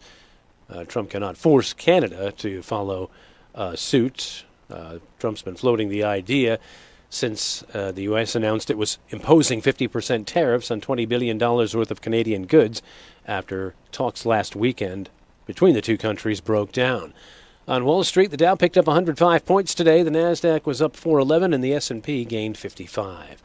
I'm John Silva, WTIC 1080 News. Life unfolds in ways you can never quite expect. A divorce, a death in the family, a personal injury. Each time you are left searching for someone new to trust. But what if you had a full-service law firm that knows you and a firm that can represent all your legal needs? With BPS Lawyers, you get more than a lawyer. You get a full-service law firm. Visit bpslawyers.com. BPS Lawyers, your lawyers for life. Proud full-service law partner of Yukon Athletics. Nick Payne-Dearis is responsible for the content of this ad. Hi, this is Eric Hogarth, Certified Financial Planner from Money Wisdom. There are over 500 ways you can take Social Security. It's a little complicated. So how confident are you that you'll get the most out of your benefits? Explore your filing options by texting Security to 800-705-1232 to get your free Social Security Simplified Guide. That's Security to 800-705-1232. Johnson Bernetti is a marketing name for the businesses of JB Capital and JN Financial. Investment advisory services offered through JB Capital, LLC. Insurance products offered through JN Financial, LLC. Paid for by government. Have you heard? The United States Mint has released a first-ever dual-date 1776 to 2026 American Eagle silver dollar in collector quality. Minted in 99.9% pure silver with a one-year-only Liberty Bell 250th special privy to celebrate America's 250th anniversary. Coin experts are calling this an amazing limited-time opportunity for anyone that knows the enduring popularity of the Silver Eagle. These limited edition collector quality Silver Eagles are brand new, bright and shiny legal tender coins minted at the iconic West Point Mint. Call now and you are guaranteed a new 99.9% pure silver dual-dated one-year-only issue Silver Eagle. The first time in history this has happened. But with limited quantities, you must call now to order. To learn more, call 1-800-888-7618. If you order now, you'll receive a free collector bonus of $50 value free with every order. Call 1-800-888-7618 now to secure your new 2026 American Silver Eagle before they are gone. The Odyssey app lets you jump back to the moments you missed from WTIC News Talk 1080. Download the free Odyssey app, search WTIC News Talk 1080, and tap earlier today to get started. Okay, we are back. I'm sorry. Reese on the radio. Show is almost over, but we will take your phone calls. We're talking about flock cameras and your opinions of them. Don't forget, go to reeseontheradio.com. That's REESE on the radio.com. Lovers, haters, conversationalists, and nutmeggers and scallywags, all of you. Go to reeseontheradio.com. Send me a message. I always love hearing a note, even if the hate mail is my favorite. But if you got something to say, and again, it's going to sound weird. I like mail. I like when people send me a message. I like reading them. It gives me a perspective, and people send me stuff like, places they want to invite me. I'm going to the Jazz Festival this weekend. People invite me, of course, as you know. I went to the Peach Fest or Festival. A lot of things that I go to. So you go to reeseontheradio.com. You can comment or send me that information there. Now, you can also go there and download the app, the Reese on the Radio app, right at the top of the page. And you can do all of that from your smartphone if you're not on your laptop or PC. But download the app, and you also get a news ticker there. So it goes right across. It's always updated, so new news goes through. I think it's like every 4 to 10 minutes, somewhere 5 to 10 minutes, new news will come up on there. So, the ticker's going. Somebody actually left me a message and said they really liked the ticker. Thank you. I appreciate that. And make sure you also go to reeseontheradio.com. Friend us. Oh, and congratulations to the Reese on the Radio YouTube page. I just got an alert that we now have over 1,000 subscribers. Now, I'm only mentioning this because somebody made fun of it a couple of months back when we were very early in the show. Somebody said, he's only got 600 YouTube subscribers. And I went, yeah, and I thank every one of them. I remember when it was 7. It grew. I'm appreciative of every person who decided to subscribe to the channel. Anybody, especially those who, there are thousands of them on Facebook, on both the channel and the Facebook page, Instagram and TikTok, which I barely even go to because I kind of feel like I'm too old for it. But yeah, we appreciate all of them. So YouTube, thank you, all of you. And when we come back, I will read comments and take your phone calls on the flock camera. So stand by for all of that. Yes, I really do appreciate that. One follower at a time, or subscriber in this case. I don't really like the word follower. It's much like I don't like the word fan. I like supporters, people who support the show. We appreciate you supporting. Go to ReeseOnTheRadio.com. We're going to wrap this up in a bit. And also want to thank Jerry Puya for bringing in another dozen bagels. You would think I eat way too many of these, by the way. But he keeps bringing them, so I'll keep eating them. Let's get another check of traffic and weather. Mark Christopher is back. On the 8s, he's in the BPS Lawyers Traffic Center. Hey, Mark. Hey, Reese, thank you very much. Well, 91 southbound, just a little tight by exit 28 on the Hartford Weather Shield line. A little sluggish again between 20 Country Club Road and 19 in Meriden. If you're traveling in the westbound side of 84, slowing in East Hartford, approaching 57. Again, 56 Governor Street out to 45 Flatbush Avenue. 84 eastbound, slowing 48 Capitol Avenue. Into the tunnel in Hartford. 2 westbound's a little slow as you merge with 84 West in East Hartford. 291 westbound, slows exit 2 up to the Bissell Bridge. If you are heading into Waterbury, westbound 84, sluggish traffic 26 up to the Mixmaster. Southbound on the Parkway, look for slow traffic from exit 51 in Hamden into the West Rock Tunnel. Also, look out now for an accident. Looks like that is 91 northbound. And it looks like it's in, let's see, that would be North Haven at that point, up by exit, let me see here, up by exit 13. So that would be Wallingford. Looks like an accident just prior to 13 in Wallingford has you slow there. If you are traveling right now northbound on the Parkway, look for delays from 58 up to 58B to 61. Southbound Parkway, slow traffic 61 down to 58B because of some road work going on in Wallingford. Traffic and weather together on the 8th, WTIC News Talk 1080. WTIC weather. Taking a look outside, we still have the threat for some showers, maybe some thunderstorms to work their way through the area. Much has developed. Most of it has stayed to our south, which is for the better because it has led to a lot of flooding farther south. As we go through the rest of tonight, other than maybe a stray shower or thunderstorm, it stays pretty cloudy as we hit a low of 68. Tomorrow will be cloudy and humid. Still a thunderstorm across the area as we hit a high of 82 degrees. Then getting into Saturday, start to find that humidity drops off, at least for a day, so we will be less humid with sun and clouds, a high of 83, but the moisture comes back on Sunday. We're mostly cloudy, a shower in the area, the high is 84, and by Monday we will still be mostly cloudy and humid with a shower or two as we go through the afternoon. Right now it's 77 in Avon, and it's 76 in Manchester, and 78 in Hartford. This is meteorologist Melissa Constanzer in the WTIC Weather Center. Join us this Sunday for Tumalo Financial, your go-to for retirement planning and taxes. Tune into the father-son duo from 7 a.m. to 8 a.m. or catch replay from 5 to 6 p.m. Tumalo Financial, retirement planning with integrity on WTIC News Talk 1080. Gear up this fall with the new All-Pro battery by Steel. Tackle any task with 60% more peak power. Exclusively available only at your local Steel dealer. 60% peak power comparison between AP300PC and AP300S. Hi, I'm Chuck McDowell, the timeshare cancellation guy and founder of Wesley Financial Group. And I want to set the record straight. I am not an attorney. I've never wanted to be an attorney. And the truth is, I really don't even like attorneys. If I sound like an attorney, I'll apologize. But what I've learned in my 15 years in the timeshare cancellation business is you don't need to be an attorney to get folks out of their timeshare. After 15 years and over 50,000 cancellations, I can tell you with confidence, we know how to get you out of your timeshare. Call us today and we'll send you our timeshare exit guide absolutely free with all your options for cancellation.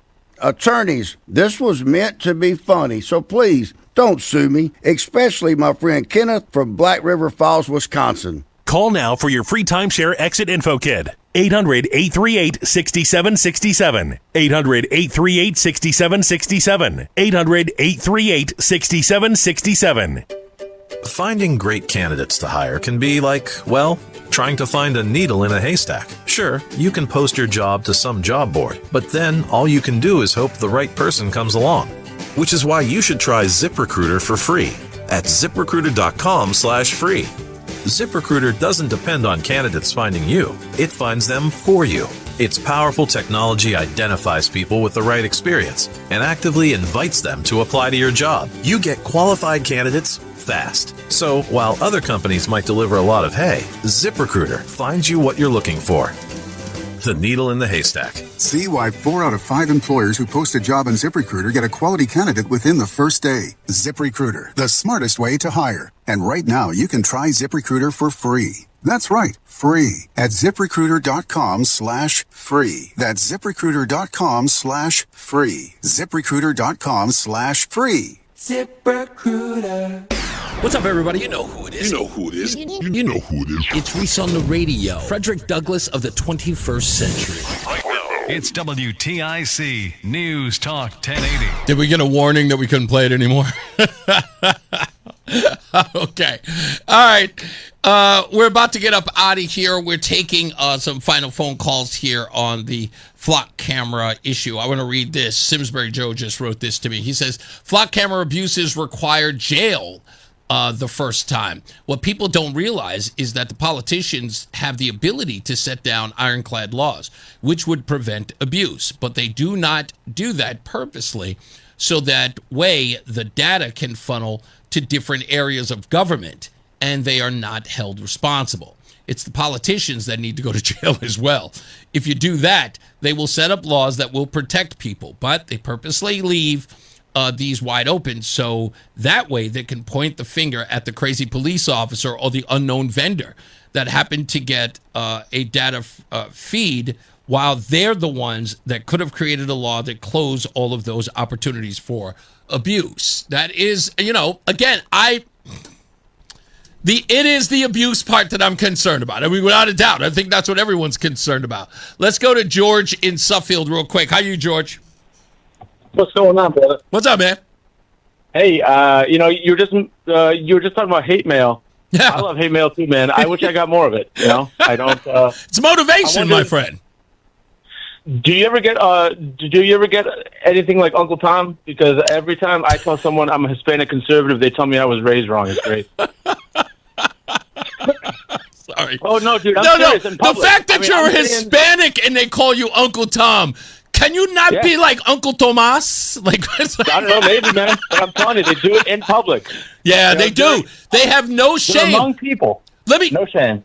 Listen to me. This is what I was saying this earlier at the beginning of the show. I said, people talk about, racism against black folks. There is nothing compared to the racism you get if you are a minority conservative. Nothing compares, because again, it is twofold. It is this idea that suggests you are either outside of the race or you are not even an anomaly. An anomaly is a positive word, right? There's no pejorative in calling you an anomaly. It's almost like calling you a reject. That's true. And we could spend all day on how there's absolutely no one more vindictive and racist than a staunch liberal. But I digress. Flock cameras. So, I actually brought up flock cameras a couple months ago. Okay.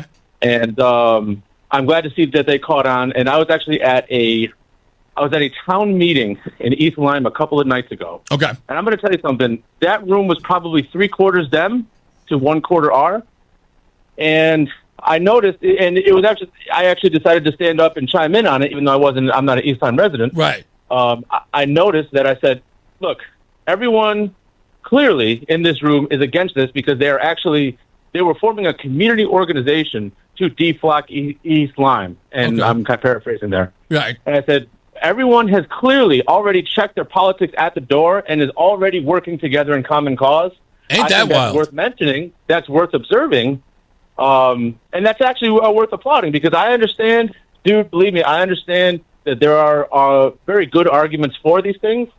But I think it's kind of just a case of it's the straw that broke the camel's back, right? Right. Because flock cameras are just like Kleenex. It's a name brand. Mm-hmm. But the point is that these are cameras that go up with very surreptitious permissions from either PDs or maybe some local DPWs, things of that nature. Right. And they get paid. They get money on a monthly basis. They get contracts from said municipalities. Mm-hmm. And actually, one lady in East Lyme said that she went to sleep one night and there was no flock camera pointed at her driveway, and she woke up the next day and there was a flock camera pointed at her driveway. Yeah. Now, I don't know. I think it's just really, I think it's more of a symptom, dude. I think it's more of a symptom that people are just sick and tired of being, of the constant surveillance state, I guess. Can I tell you, I was just thinking about this. After the last conversation that I had where we just talked about this, and I said, I really don't have an opinion, you just actually sort of injected something into my head that I think is very evident in all of this, and I think you'll agree, especially the example you just gave about that woman in East Lyme. The guy says, I'm already being followed or I'm already being videotaped when I'm driving by people's houses with a Ring camera. I think the reason why we're comfortable with someone's Ring camera is that we know that neighbor with a Ring camera is protecting their own property, not everyone's. That's a good point, actually. You know what I mean? They're surveilling their own, not everyone's.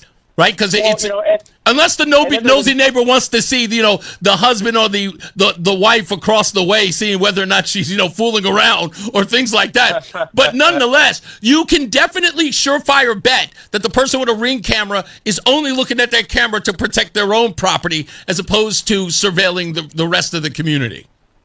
Hopefully. And I've also heard the argument that the phones are already doing that, which to a certain extent they are. They're tracking you. They're listening to you. Of course. I'm talking into one right now, and let me just say for the record, I trust my government, and so should you. But that's beside the point. Look, but you know what, though? You pay to have a phone. You choose to have a phone. You interact with the phone. You're making choices. Yeah, right? That's right. If these things are going up, if these things are being funded and agreed to, buried in contracts, not seeing the light of, if the language isn't seeing the light of day, if they're being actually, literally, physically installed and erected under the cover of night, there's just a symbolism there that everyone has to recognize. Yeah. There's a symbolism there, and you have to ask why. Yeah. And, look, I've been told ad nauseum to not take stances on stuff that's controversial, but I have to in this case, and I think it's a net. I think they're a net negative, man. No. Listen, this is one of those things where I think you have an investment in this conversation as much as anyone else, because whether they like it or not, and saying you shouldn't involve yourself in it, you're part of the surveillance state. You know what I mean? Whether you like it or not, you're being surveilled. Yep. So you have every, just like you have a say in how you are policed. You have a stake in it. It's like, I don't get tickets. I don't get I don't commit crimes. Yes, but the police are still a part of the fabric of how you live because their job is to also keep you safe. And they're human, dude. And look, I'll make one last point. I happen to know, and I ain't no rat, so I'm not dropping names, but I just happen to personally know a couple of PIs, and the PIs were able to actually purchase this data for their own caseload. There you go. That's all you need to know. All I'm going to say is now, granted, they have to have some credentials. They have to have some sort of avenue or vehicle, I'm sure, some sort of tie to local PDs. Yeah. But the point is this. If you, at the end of the day, when you boil it down, is the data for sale? Yes, it is. Yeah. And I'll tell you something else. Without a doubt. Not. There's no such thing as secure data. They That's say correct. that it's going to be erased after 21 days and it's only in Connecticut. It's impossible to prove it because it's data. Exactly right. Good point. Thank you, boss. All right, brother. You got it. Yeah, data is the new currency, man. Information is the currency. It is. People make money off of it. Jim's in Waterbury. How you, sir? Yeah, good. I don't like the idea of this surveillance. Like right now, it's the towns, but then it could jump to state surveillance or even national surveillance, like in China, where they watch everybody, every citizen. I don't like the idea of it at all. Yeah, you would think that this state would be concerned about the amount of surveillance that one would have access to, especially a state that is concerned about federal government overreach and whether or not data from these companies would ever be sold to the federal government. Right. Just like they do in communist China. Mm-hmm. Yeah, I mean, considering the way in which they feel about the Trump administration, I would never. I mean, I couldn't imagine William Tong or Governor Lamont ever giving license to the Trump administration to have access in that way into their communities. Yeah, that's the only thing I don't like. I mean, I understand about protecting children and innocent people, but that's the only aspect I don't like. Yeah, I hear you. Maybe you have to do like Roseanne does, just LoJack the boy. We put him on that Life 360 thing, and she's not letting him off. Yeah, we don't want to turn into a surveillance state. Yeah, exactly. And again, the more we become comfortable with the idea, then it just becomes a fact of, like, we all of a sudden out of nowhere we turn around and we just go, oh, this is just the way things are. This becomes the status quo. Yeah. Yeah. Thank you, Jim. Have a great one, sir. Let me get. You know what? Why not? White Mike is back. How you doing, sir? Hey, man. Well, I'm telling you, I'm on my second double brandy old-fashioned, so you're going to get White Mike in rare form today. Oh, please. No, not today. What are you talking about today? I'm drinking Paul Masson VSOP brandy, sir, like a proper black gentleman. This whole thing with Flock, the caller before, Tio Tomas, yes, pulled that whole if it saves one child nonsense. That's not all he believes. That's not all he believes. He says that he believes there's a surveillance. He said yes, but he believes there's a surveillance state element to this as well that he has no issue. He has an issue with. He said, I'm okay with being surveilled if it saves one kid. Well, that's the same crap these gun control people say Also I'm okay true. with the government going door to door taking your gun that saves one kid. Well, I'm not. Mm-hmm. I don't live my life worried about one child versus my rights as a free American. I don't want to be surveilled by the government wherever I go. Ring cameras are not the same thing. That's what I said. The federal government or the state wants access to that. They have to subpoena it. That's right. They don't have access to it. I don't want to have to worry that I'm being tracked wherever I go. And I tell you, I live in a free place.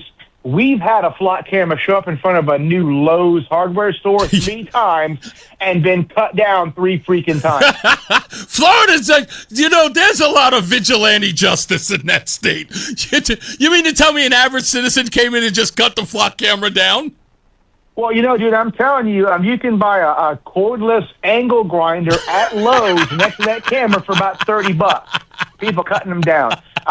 They can't arrest everybody who cuts them down. Right. If you leave in Minecraft, if you park your car far away and you leave your cell phone in your car, you put a mask on and a hoodie, you walk up and cut it down at 2 a.m, you're never going to get caught in Minecraft. Cut them down, theoretically.